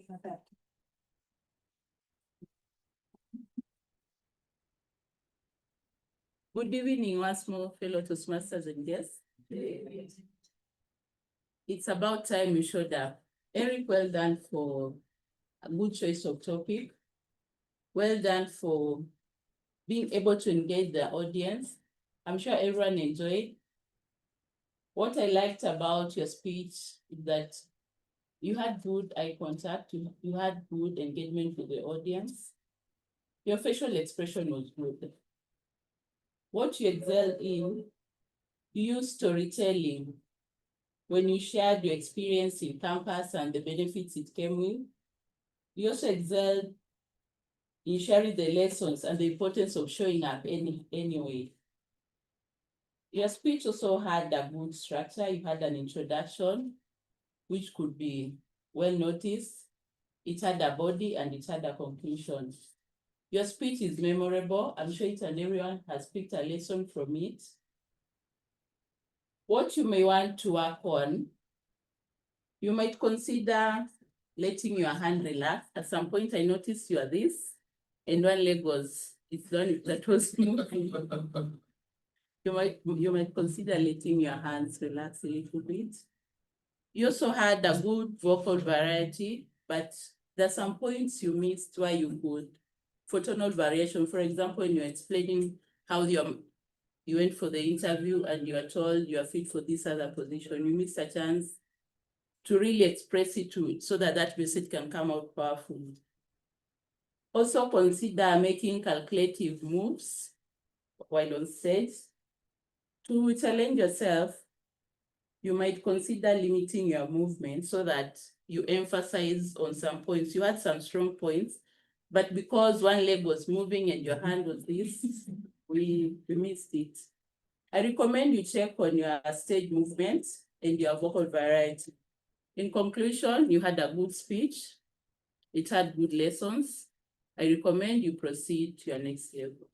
Thank you.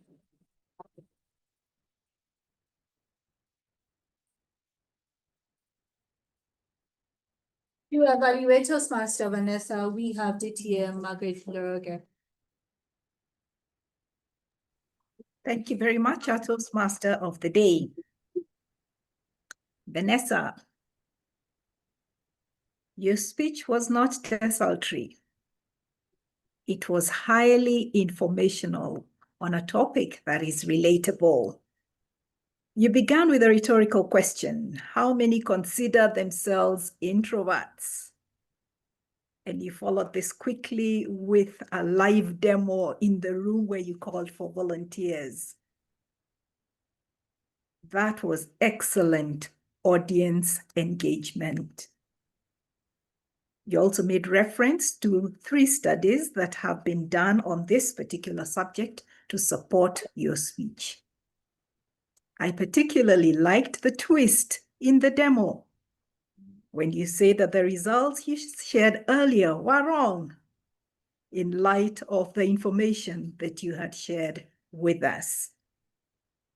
You also had a strong call to action. You told us to take up the trait that brings us closer to our goals.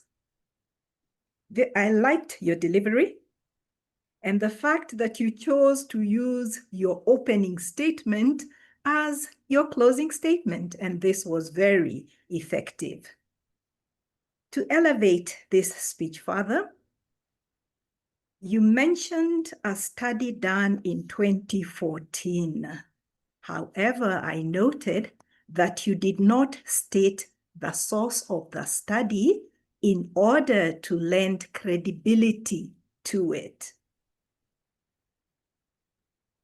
You may also consider defining who are these extroverts? Who are these introverts? So that we don't assume that everybody in the room knows the difference. In terms of delivery and use of vocal or tonal variation, I would recommend that you consider using a more timid voice when talking about what the introverts do, just to bring out that difference. All in all, that was an excellent speech, Vanessa. Well delivered. Look into citing the reference for the study, enhancing the use of vocal or tonal variation. Define for us who an introvert and an extrovert is. You have met the objectives of this particular project, and I encourage you to move on to the next project where you also take note of the project time. Well done, and back to you, Toastmaster of the day.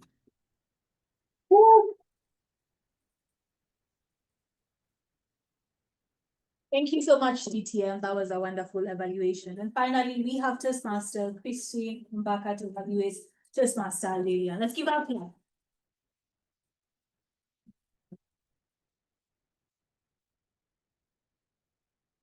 Toastmaster Lillian, 10 minutes. Wasn't that an inspiring speech? Yes. Wasn't it motivational? Yes. Are you ready to disrupt a program when it's no longer suiting its purpose, just create the vibe? Yeah. Toastmaster Lillian was able to show us how to do it. Through your speech, you are able to show us how important it is to have networking, in able to build connections. You gave us an example through the session that you attended on how, by virtue of having the interactive session that was to last 10 minutes, the outcome, the output of that training session was more valuable than it would have been if you did not take those 10 minutes. Where did you excel at? The use of props. You came in and showed us a poster written 10 minutes. Starts arousing suspense in the person who's listening.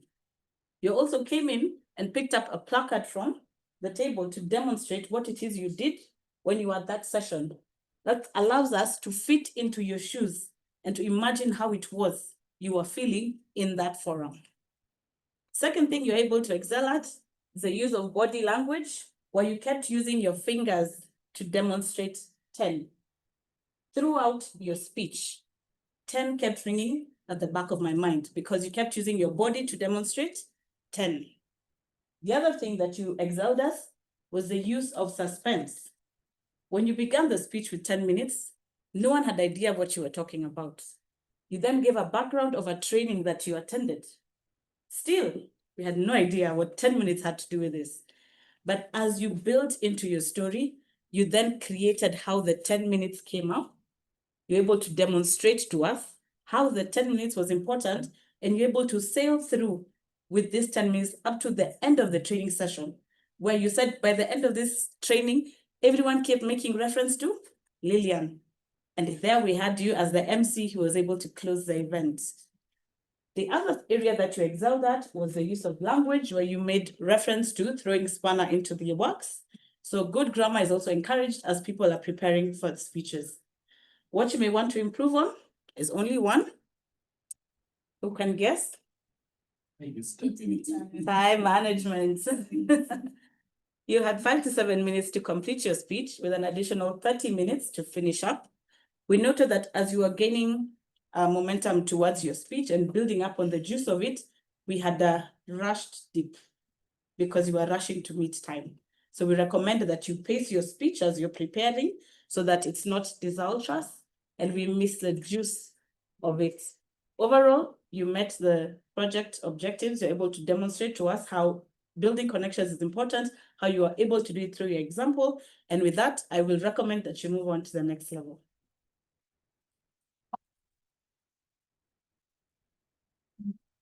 Thank you so much, Toastmaster Christine. Our evaluations today were flavorful. I've learned so much. I can use in my next speech to make sure it's not. Can you also like you couldn't me. It allows for me to say that one, please. But those were great evaluations. Thank you so much, every evaluator, and thank you also to our speakers for giving us such great speeches. I'd love to get straight into our last evaluations, and I'd call upon our general evaluator, DT and Jerry, to call upon the reports. Please let's see the results.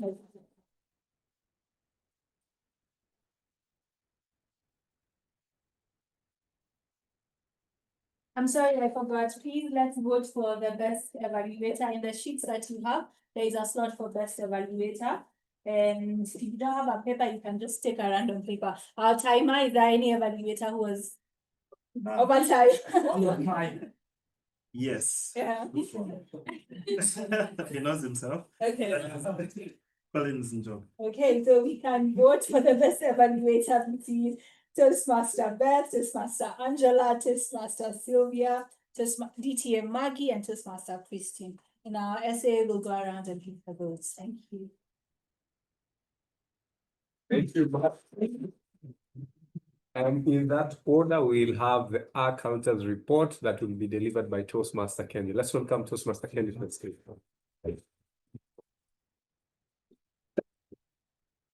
Right.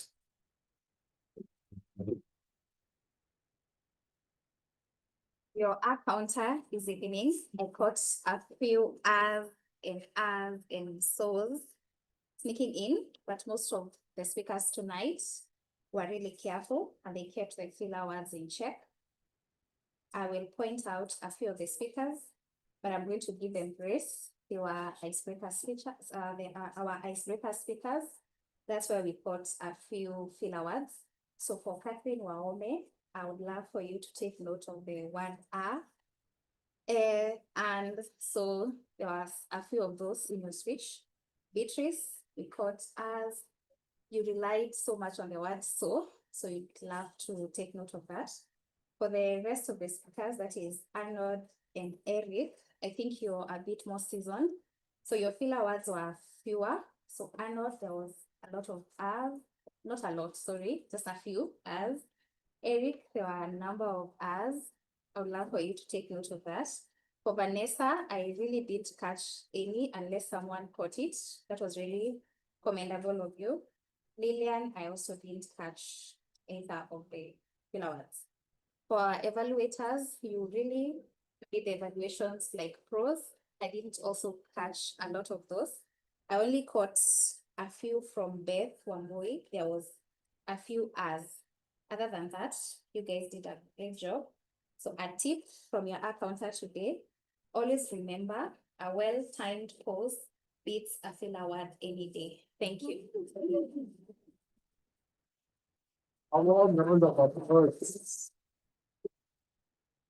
We shall have the grammarian Stacy to give us the grammarian report. Let's welcome her with another warm round of applause. Over to you. Fellow Toastmasters and guests, as the grammarian, you made me very proud today for great use of the word of the day, desultory. Before I begin, I'll share with you a quote. Grammar is the pole that you grab to get your thoughts up on their feet and walking.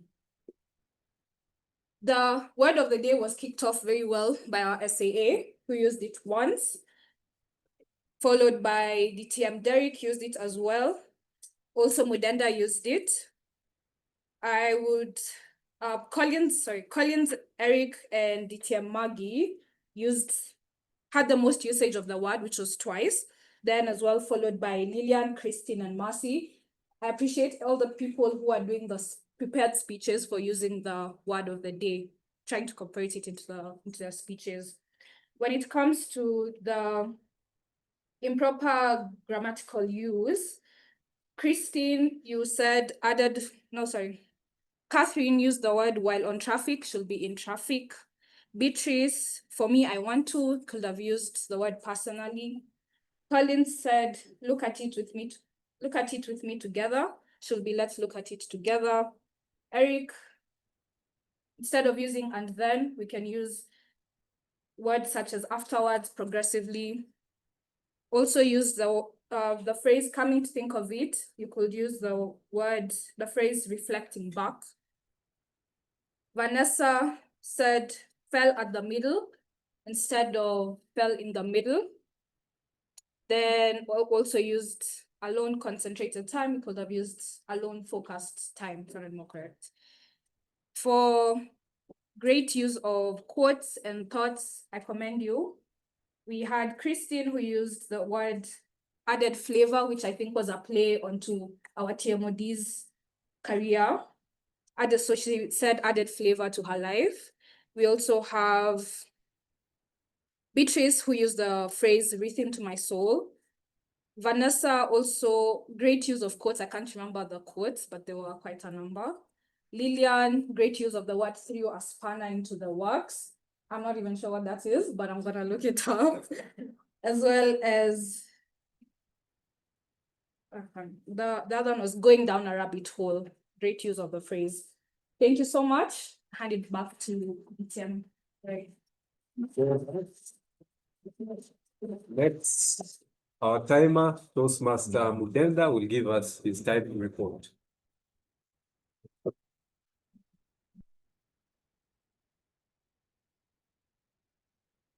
Well, as your faithful timer, I counted every second. But let me begin by saying firstly that I'm just a messenger. But that red card is very judgmental. Now, the timings are as follows. Let me just highlight the ones who went over time. We had, of course, Toastmaster Collins Njoga, taking a very desultory approach to timing. His time was 5 minutes, 10 seconds instead of 3 minutes. Then that was followed by our introvert who is very comfortable on the stage, obviously. She took her time and finished her speech with at 07:35 seconds, meaning she was just 5 seconds over. unfortunately. Then, of course, our IPP, that's our immediate past president, Lilian Kimando, who clearly needed 10 minutes. She spoke for 7 minutes, 37 seconds, 98 milliseconds. Well, the rest of us kept time, and we do appreciate that. Of course, our meeting has gone a little bit over time. That has been mentioned, and so we'll see if we can make up our time. With that being said, my timing report is over. Until he sits down, let's give him a clap. One of our evaluators mentioned that you should read the room and see and try to get where your audience is. So from my estimation, now that we are coming to the end of the meeting, how do you feel the meeting was? Turn to your neighbor and, but with one word, how does your neighbor feel the meeting was? I've had informative, flavorful. All right, 1 minute is up. I'm not giving you 10 minutes. My purpose as general evaluator was to pay close attention to everything that took place throughout the meeting and allow me to begin with our able Toastmaster of the day, Toastmaster Mercy. I think from the Thika Toastmaster, I think she did a fantastic job. Let's give her another round of Mercy, I choose to begin with you because I know you are purposely taking this moderating journey. You have done several courses. I've seen you online, and today on stage, I could see you applying those skills. And I had the following words for you. I think her words were masterfully crafted, they were carefully delivered, and they were baked with flavor and love in their delivery. Oh. So with that, I think you did a wonderful job. My only area of improvement would be your meeting was so flavorful. You gave us so much flavor that I would have loved you to pause and let us imbibe in the flavor. When you give us one flavor, give us a few minutes to enjoy that flavor before delivering another punch of flavor. Otherwise, I enjoyed your session. Over to the meeting. As guests, the first point of landing when you come to a meeting is what we have as the program. And I'd love to draw your attention to the program with areas I felt we can improve on. One is with regards to our organizational structure. To the left-hand side of the program, I would have loved to see more inclusion of our immediate past president. She does not even feature, and she is part of the executive committee. And additionally, I think your previous program spoke to the whole structure of Toastmasters International. However, maybe due to printing costs, you were limiting it to one page.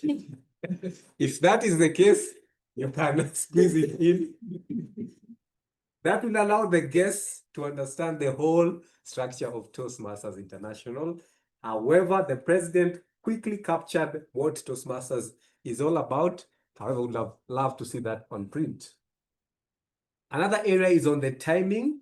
If you go to 7:34 p.m., you can see from 7:34 p.m., we have 6 minutes, but unfortunately it ends at 8 p.m. So that means the President, Christine, has 26 minutes to acknowledge guests, to award and to deliver the announcements. I think that was incorrect. We can allot that time to other parts or segments of the meeting. Lastly is on prepared speeches. It is an option that I can suggest to you, inclusion of the speech titles that the speakers have. It is a good suggestion, in my opinion, to have the speaker's title included. Other than that, I think the program is good. Over to our president, Christine Obaka. I think you delivered the session very well. No area of improvement from my end. The business section was well run. You acknowledged the guests and visiting Toastmasters from their clubs. And I can see my green card is up. I'll move over quickly to our counter, Candy. Thank you so much for your role. One area of recommendation is on the use of the bell. We do not use it during speeches because it distracts the speakers. However, for anyone else who comes to speak, please use the bell as often as possible. However, you did a great job. Timer, one area of improvement only is your sitting position. I felt that that area is a bit distracted. I would recommend you sit next to the Toastmaster of the day and guide them during the timing of the meeting. Grammarian, good job. However, we do not recommend mentioning of names when you're giving areas of improvement. However, for great use of language, please feel free to mention all the names that you have. For voting, I would suggest that we vote for all the speeches that were within time. I would suggest you can think about, because an icebreaker speech, for example, for Lillian's second part, does not mean that she is a newbie in Toastmasters. She's also an experienced speaker. Evaluations, I loved this about evaluation. They were very engaging, and all this, the evaluators were smiling, because an evaluation is very sensitive. It can even make a member not come back to another meeting. So thank you for being positive. And lastly, to you, the audience, I felt that you're very responsive. So keep coming to Toastmasters, keep being positive in all that you do, and attend as many Toastmasters meetings as possible. And thank you for that. With no further ado, I'd love to hand it back to our Toastmaster of the day, Martin. Thank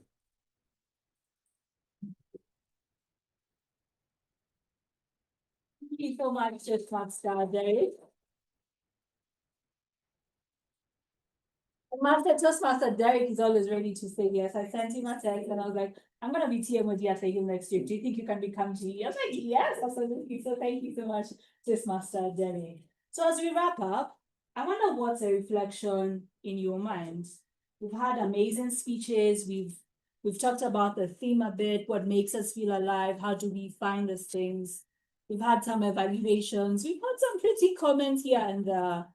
And I wonder what you take home. One of the things when you come to a Toastmasters meeting, always pick out something that you can get to reflect on as you go home. So because of time, I won't ask you, but I want you, and after this meeting, you can have conversations with someone. What is your reflection point from this meeting? And as I wrap it up, we've looked at what makes us feel alive. We've looked at how we can find the things that make us feel alive. There are things that hinder us from actually feeling alive. And I'm going to mention them real quick. The first one is fear. We're always in fear. What if I start that thing? Are people going to judge me? Second thing is comfort zone. We settle for routine instead of pursuing growth and adventure, but aliveness is outside the predictable. Number 3 is busyness.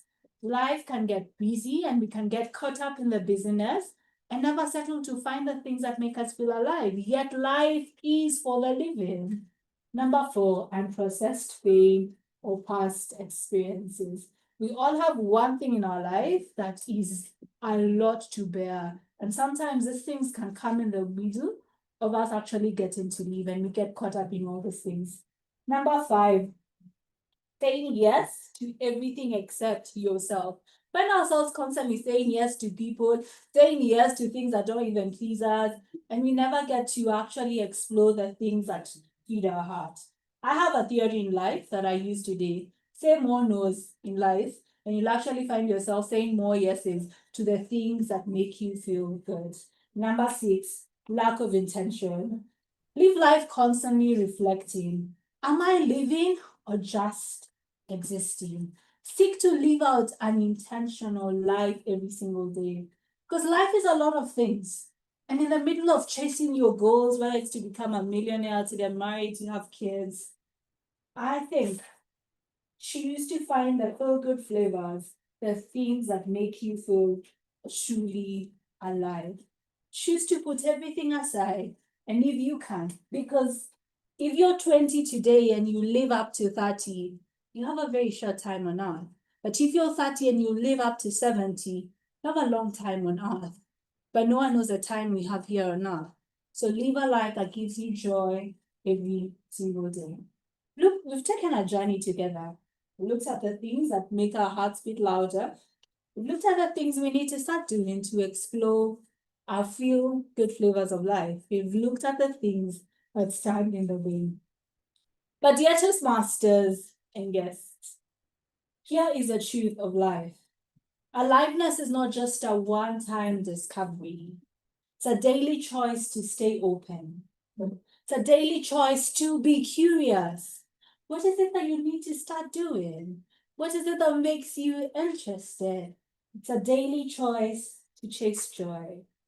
To chase the things that make you smile. To chase the things that make you laugh from your belly. And you can almost cry when you laugh. It's a daily choice to be present. To be present in the room, to be present in a conversation, to be present with people. I dare say it's a daily choice to love. To love people and to love the things that you do. So I invite each and every one of you in the room to ask yourself often, what makes you feel alive? Ask yourself every day, did I feel alive today? And then make time for it, lean into it, and live there. There's also good flavors, Toastmasters and guests. They're not just a luxury, but the recipe to a meaningful and beautiful life. Those feel-good flavors, they're not a luxury to the rich or to the people who have more time, but the recipe to your meaningful and beautiful life. It was a pleasure being at the Hill Toastmasters. I can't wait to be back again. I want to give you this one tip. Try my cakes at Shake Cakes because I promise we'll add it to your feel-good flavors of life. Before I leave the stage, I want to acknowledge the Thika Toastmasters members in the room. Hi guys, you want to do something? Okay, let's do the numbers real quick. 1, 2, 3, 4, 5. I think we're taking a banner on. Great to see you guys at the Thika Toastmasters next week. So that's a successful banner, right? Woo! So in case you're new to Toastmasters, if you come 5 or more to another club's meeting, you can take the banner to your club. So Toastmasters and guests, you owe it to yourself to find what makes you feel alive and then make it a regular part of your life.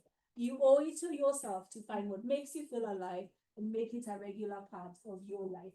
Thank you so much.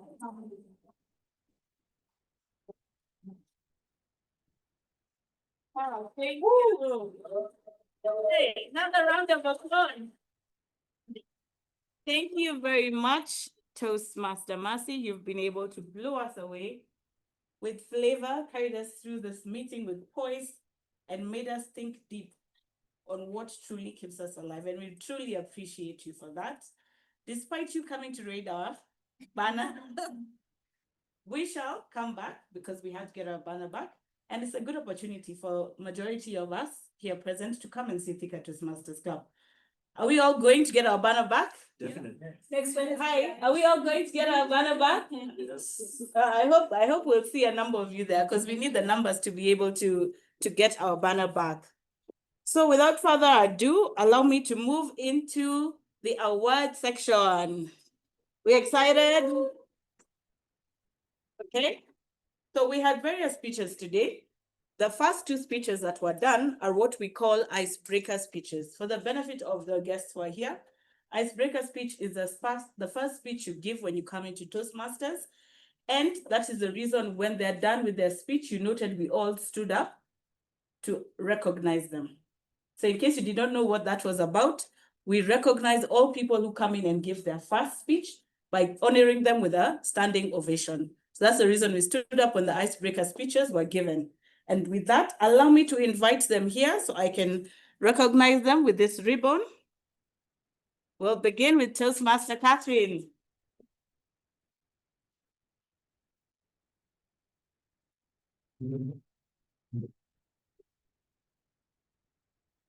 Congratulations on giving your icebreaker speech. Okay, next we have Toastmaster Beatrice.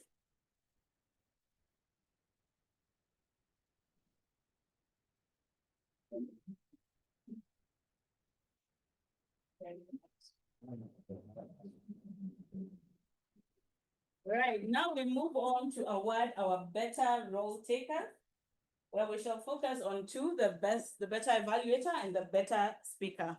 So drum rolls for the better evaluator. None other than our DTM Maggie, who is online. DTM Maggie, we're here collecting many ribbons for you. So here's another one. We hope you'll come visit us soon so you can pick them up. Yes, I will. Congratulations, DTM Maggie. And then we shall move on to our better speaker, drum rolls. This goes to none other than our Kenny Rogers superstar. Now, he's also our VPR, that's why he's behind the camera. So congratulations.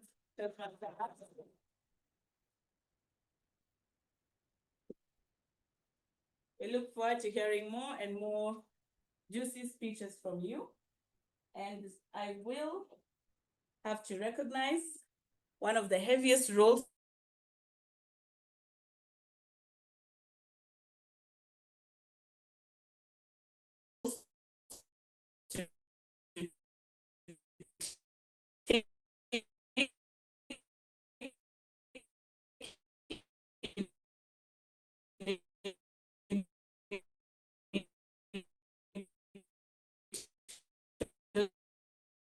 Masters meeting by clapping. Yeah, I do have some good news. We look forward to having you visit us often.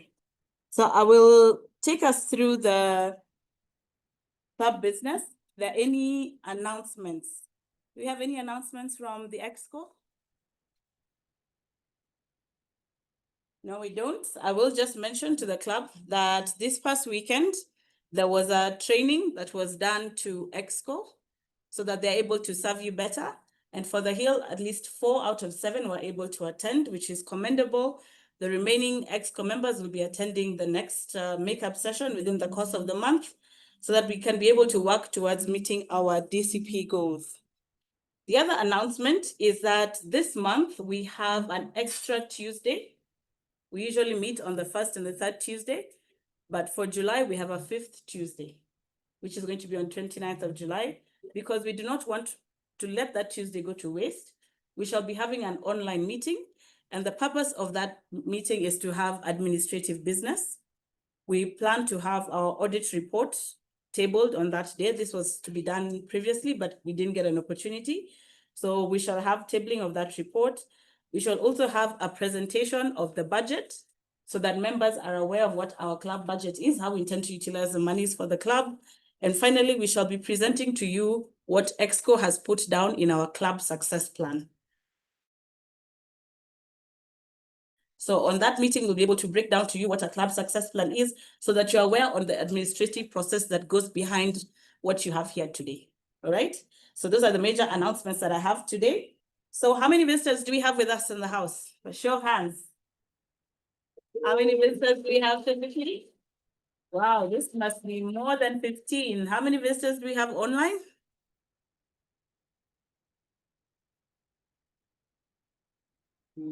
There are 2 who are online now. Okay, so we will give you an opportunity at the end of this meeting to just introduce yourself and tell us how you learned about the club. We shall also give an opportunity to our visiting Toastmasters. We said we have representation from Thika Toastmasters. We have representation from Almasi Toastmasters Club. We have representation from Sema Toastmasters and K Toastmasters. Kigali and Muju from Uganda. Great. We have Simba Toastmasters and Kigali and Buchi from Rwanda. Wow, this is a good show. So we shall be hearing from you at the end of this meeting. So just before I close, I would like to indicate that for all guests, kindly remember to submit the guest fee of 300 shillings through the pay bill number that is stationed at the entry desk. We have Toastmaster Beth who's been assisting with that. So once you made the payment, kindly submit to her the number to confirm that you've paid the same. Now to our Toastmasters at the Hill.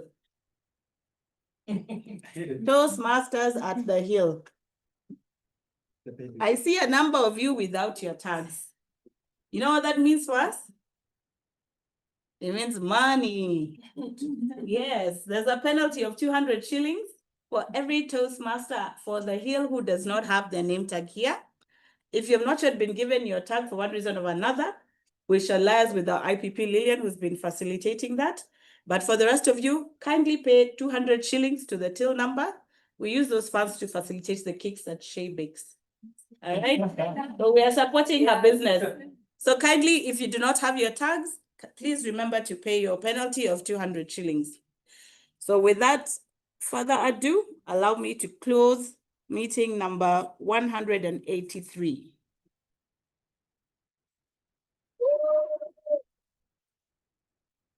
Excellent. So I would like to invite all our guests to the front. Yeah, okay, point of order. I hear there's a special group that was invited here today. And I would like to recognize a team from AAR that are preparing to start their own club. Am I right? Excellent. Allow me to begin by inviting the team from AAR to the front so you can give us a brief introduction of who you are, and we'll give you a special recognition for coming to visit us. So team AAR, kindly make your way to the front.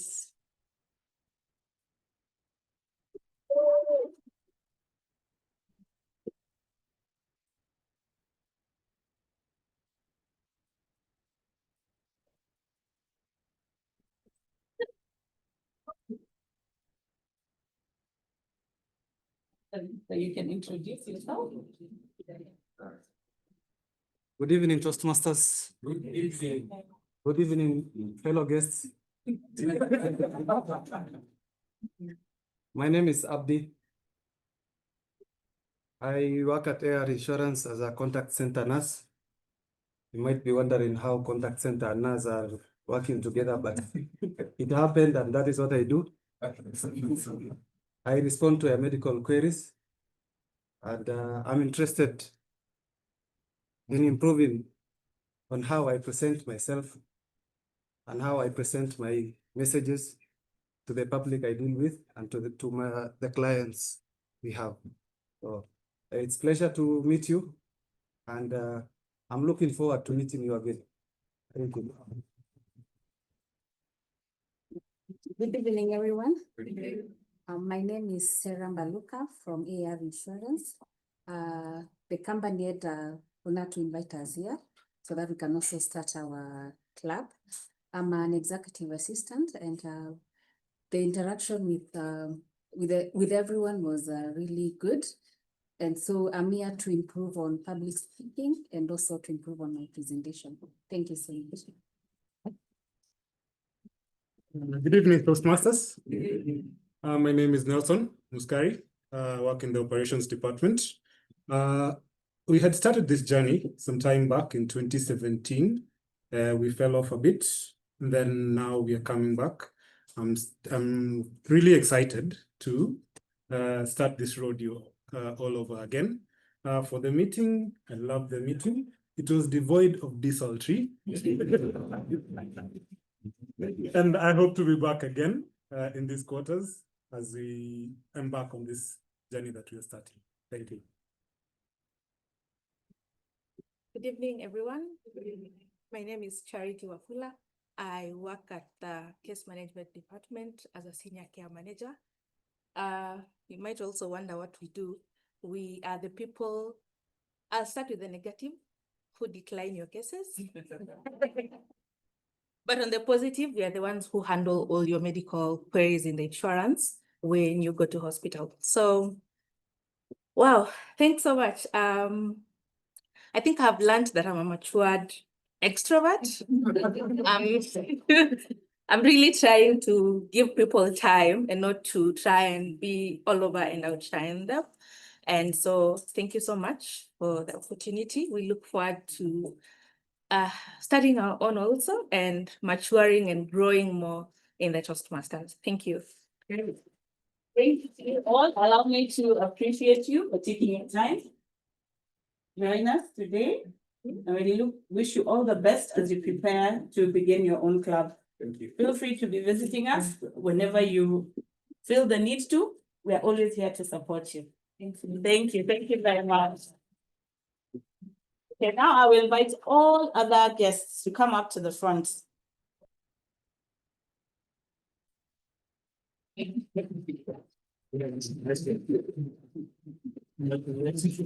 repeat guests, don't be afraid. We see you.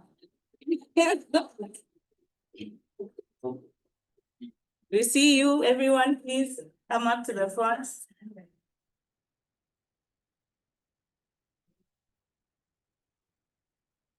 All right, we can begin from here. You can introduce yourself. Good evening, Toastmasters and guests. My name is Sandra Matata. This is my second time here, but we'll be changing that. The status of the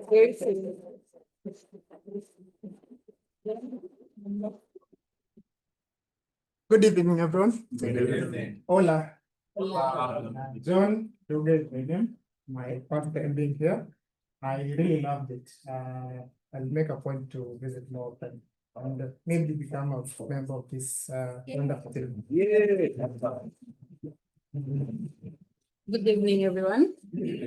My name is Flavia Kaunda.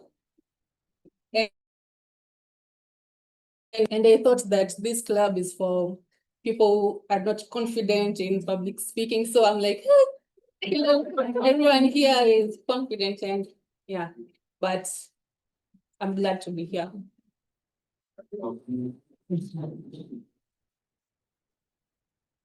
Good evening, everyone. My name is Kate. This is my second time being here. I was here during the game nights. I came with Candy, and I'm happy to be here. Hi, everyone. My name is Shelley. Let me just put it out there. When I heard the president saying that the visitors will need to present themselves, I just felt a sudden shudder in my heart because this is public speaking is one of the things I really feel I need to address in terms of my career, and how the session has gone. I feel as if this is where I need to be, and I look forward to.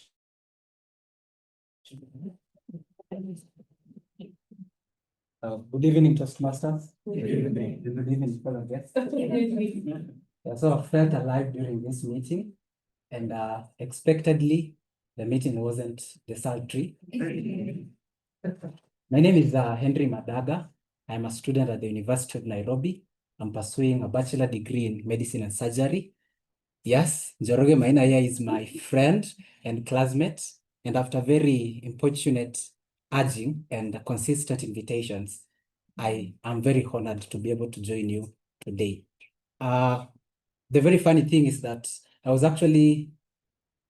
was I really who mentioned Toastmasters to Njoroge Maina during a very casual conversation. And it is very funny that he should be the one now to usher me into the very first Toastmasters meeting. And it's the next. Yeah, it is an official. I was actually now I'm serving. I'm dropping the card. Yeah. I'm also a writer. I run a publication on Substack, Words, Wounds, and Wonder. Aside that, I also lead a book club in the medical school, Amson Book Club, comprising primarily of medical students. And we're having quite a bit of fun going through Herman Melville's Moby Dick. Yes. So I enjoy reading, and I've learned, and I'm certain that reading is that one way where we get to increase the depth and the breadth of our mind. So because that is very indispensable in dealing with a world that is distracted as at now. Yes. And with that said, maybe in terms of reading, it's very funny actually. I don't know if you have read The Jewish Phenomenon by Steven Silbiger. So what the Jewish Phenomenon is a book that is supposed to describe how the Jewish population have managed to be among the wealthiest population. And actually one of the topics is the fourth topic is verbal confidence. And the very last recommendation that Steven Spielberger makes is join a Toastmasters Club when you're an adult.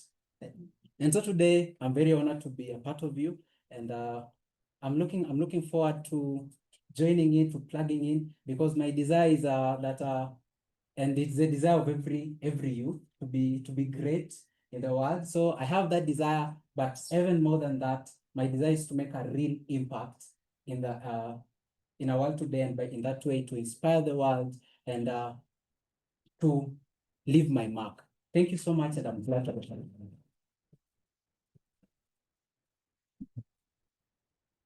Good evening, fellow Toastmasters, and darlings and guests. So my name is John Tun. I think today's discussion has more or less given me a lot of enlightenment, to be very honest. The first, in terms of the speeches, I felt like I was being talked to. Especially, I realized that actually I've been in a very desultory space in terms of quitting. There are so many things that I think I really need to quit. So thank you very much.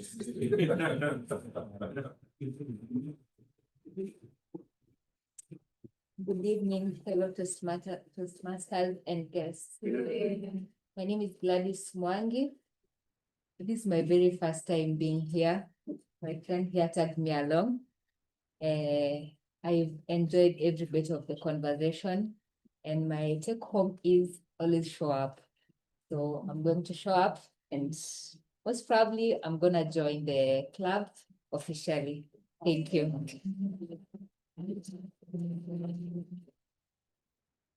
Hello, everyone. I'm Masindongo.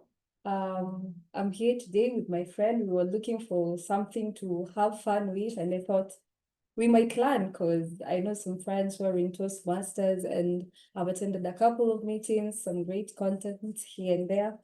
So yeah, that's how we're here, and I'm so happy. I've been enlightened, and I pray that I get an opportune moment in time to join and be a member. Thank you.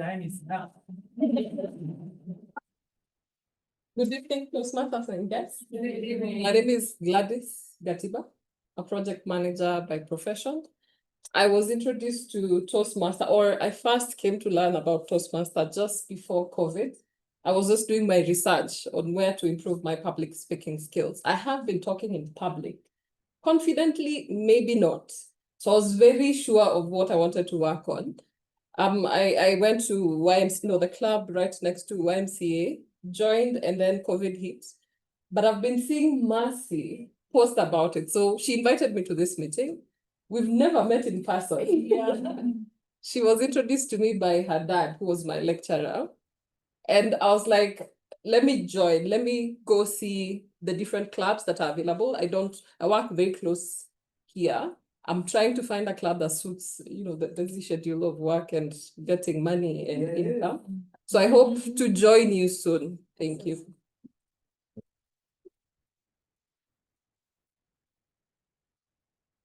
Good evening, everyone. My name is Bailey Otieno. I was invited by Olisa. So he walked into my desk today in the evening, and I saw his badge, and I saw Toastmasters. Part of the things that I've been intending to do this year was to join a club. I just didn't know that there was one just next to where I work. So I'm really excited to be here. Sorry we walked in a bit late, but from the evaluations and the assessments that I gathered from here, indeed, I think the session was enlightening. I've learned a lot, and I'm looking forward to being a member.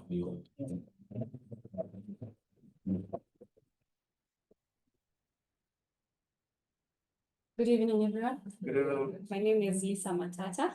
This is my first time here. I enjoyed all the sessions. I admired the presenters' eloquence and confidence, and I hope to get there someday. And yeah, I live nearby here, so I hope I'll be able to join, and I'll probably not quit.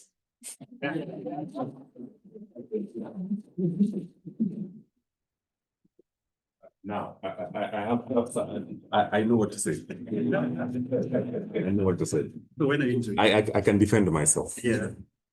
It's economic, guys.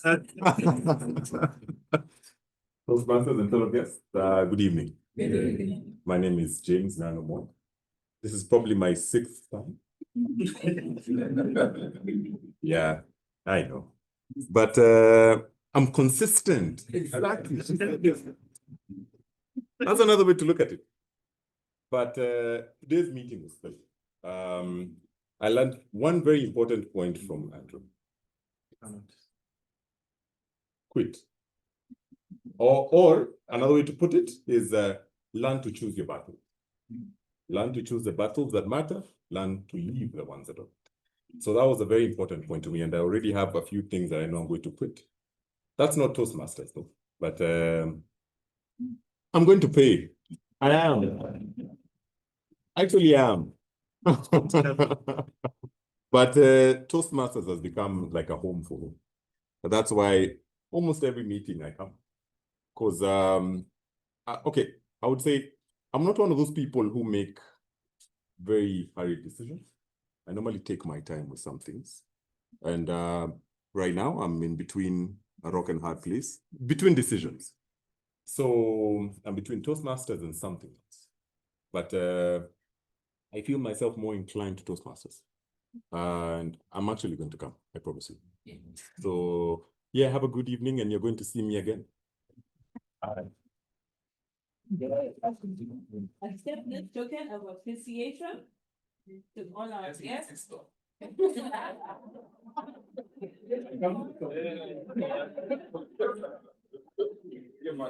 look forward to seeing you again and again as members. Hopefully.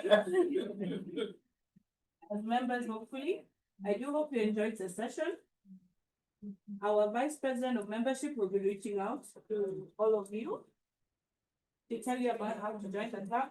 I'm also available, or any EXCO member who is physically present is going to be ready to give you any information you need to join the Hill Toastmasters Club.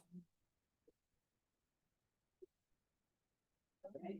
I see you, I see you, Lisa. We have a member who is active in this country.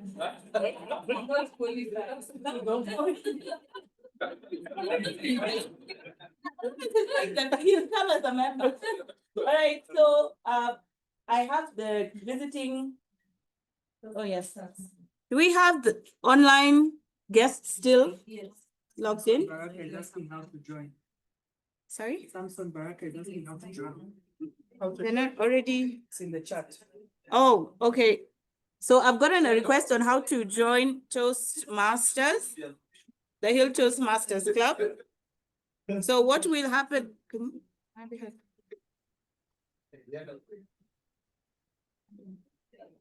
I hope you can hear me online. Kindly chat the... Yes, we can hear. Excellent. Kindly chat the SAA with your contact details. We shall reach out to you with all the details on how you can join Toastmasters, and hopefully you'll be able to be one of the members who will be coming for the next meeting. So there's our SAA. You can private message him before we end this meeting. But I would like the online guests to also introduce themselves. So if you're online, kindly unmute, put your video on so we can see you and you can introduce yourself.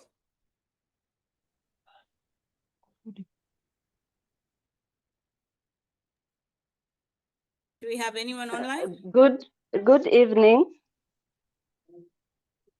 Good evening. This is Irene Juguna from AR Insurance in Business Development. I'm happy to join you virtually today.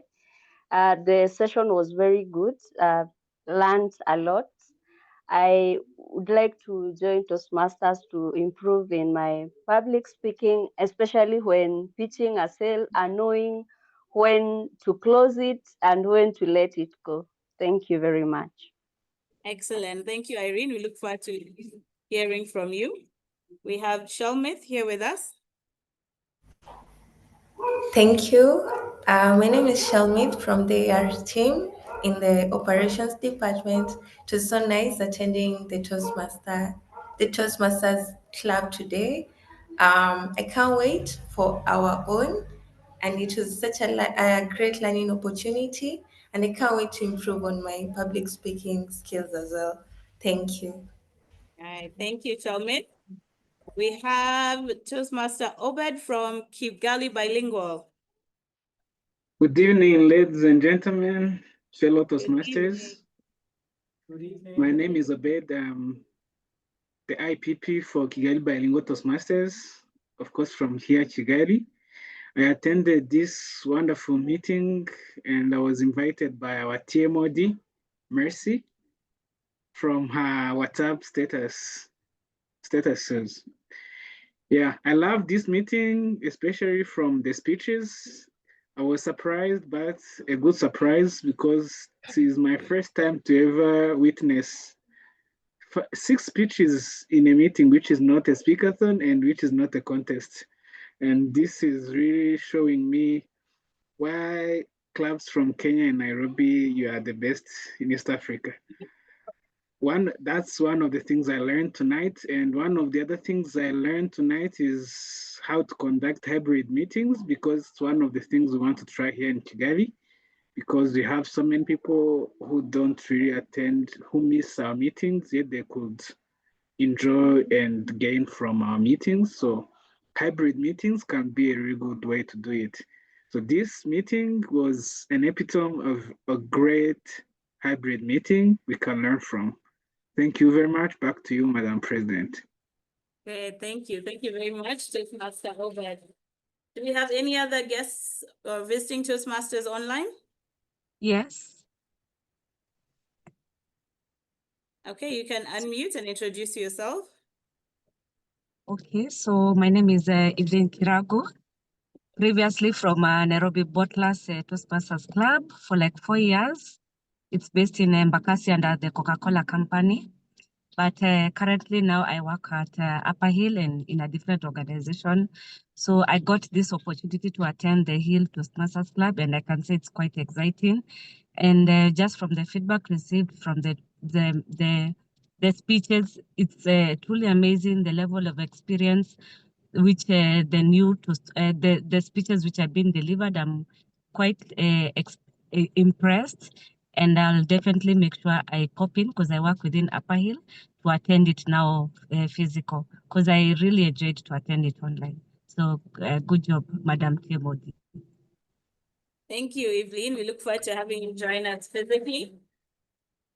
Do we have any other visiting Toastmasters or guests online? Yes, good evening. Yes, good evening, Stephen.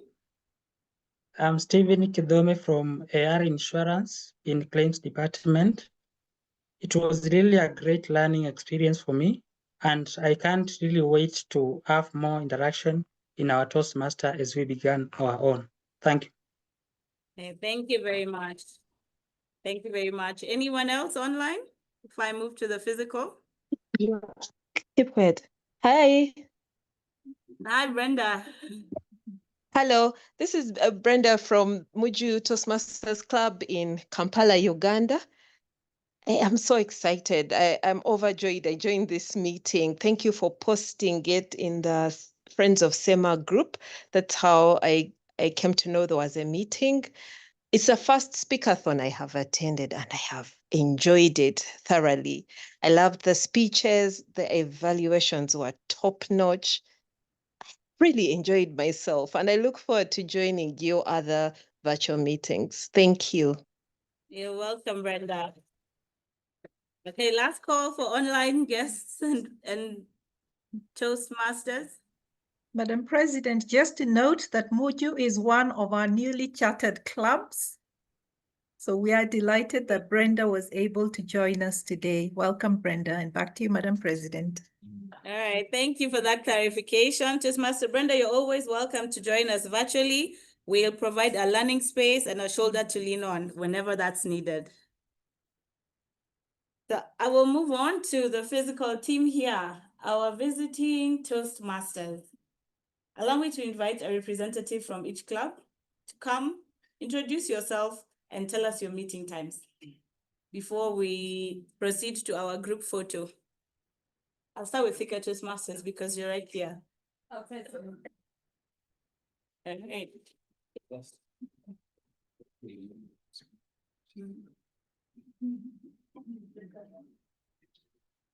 Good evening once again. Thank you, DTM.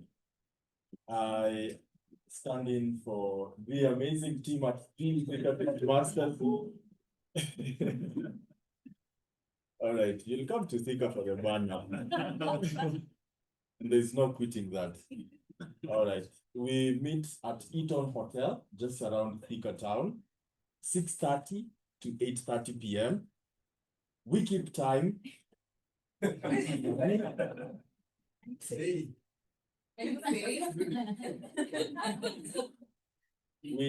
learn as we have fun. So every second and fourth Wednesday of the month, our next meeting is next week. You are all welcome. I don't think it's a choice. And my VP is informing me that you have 5 evaluation roles to fill, so feel free to come and make yourself busy. Thank you, and back to you. All noted. Thank you very much. I see Angela for Almasi has left. We have, okay. We have another representative from Almasi. No. Okay, another Toastmaster. Good evening, Toastmasters and guests. Good evening. My name is Faith Mugunyo from Downtown Toastmasters Club. We meet every second and fourth Thursdays of the month from 6:29 p.m. to 8:30 p.m. I'll be hosting or having a TMOD role tomorrow at Tema Toastmasters with Njoga. To be at 6 Luther Plaza.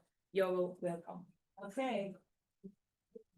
Thank you. Thank you for that. Now we have another place to visit, dear members. We are going to be road tripping quite a bit. So we also have representation from SEMA, none other than our general evaluator, DTM Mandela. Thank you so much. Simple. In Toastmasters, we don't get cute. Attend as many Toastmasters meetings as you can. If you are a member, it's mostly free as a visiting Toastmaster. But don't visit as a guest. Or the 6th guest. And we meet the next day after your meeting. So if you meet today, we are meeting tomorrow. And we are at Luther Plaza. Our Toastmasters 2 of the day will be with the lady, Faith, and President Njoga, tomorrow at Luther Plaza, just before the University of Nairobi on the house. And feel free to come. Thank you. Back to you, Madam President. Excellent. Thank you for that. So we have one more club. Yes. Hi, everyone. Hi. My name is Brenda. Okay, I'm from Simba Toastmasters. We meet the second and fourth Saturday of every month. We have a meeting next week on 26th of Saturday. We meet at Hill Park at Fluff around Bandar. Okay, thank you. Welcome to the tribe. Thank you. Thank you very much for that. So as we close this meeting, I'm lost for words as to how this room is. I don't think we've ever been this full, have we? No. I think we were over 40 guests and Toastmasters, and this is a great show. It's a great way to start the year. It's a great way to show support, not just at the area, because we have different areas here. We have different divisions represented here, and we really hope we'll continue with this momentum. So keep inviting us to your clubs. We'll make sure to come and support you as you come and support us. We highly appreciate it. So before you leave, we shall assemble at the front for a group photo, as is our trend and custom here at the club. For the online team, kudos. It's been nice having you. Oh, wait. Good evening. Bye for now. All right, wait, I see one last notification. We have representation from Juja Toastmasters. That's an extra club. Marianne from Juja Toastmasters. I've seen your chat. It's a pleasure to have you join us. Thank you. Have a good night.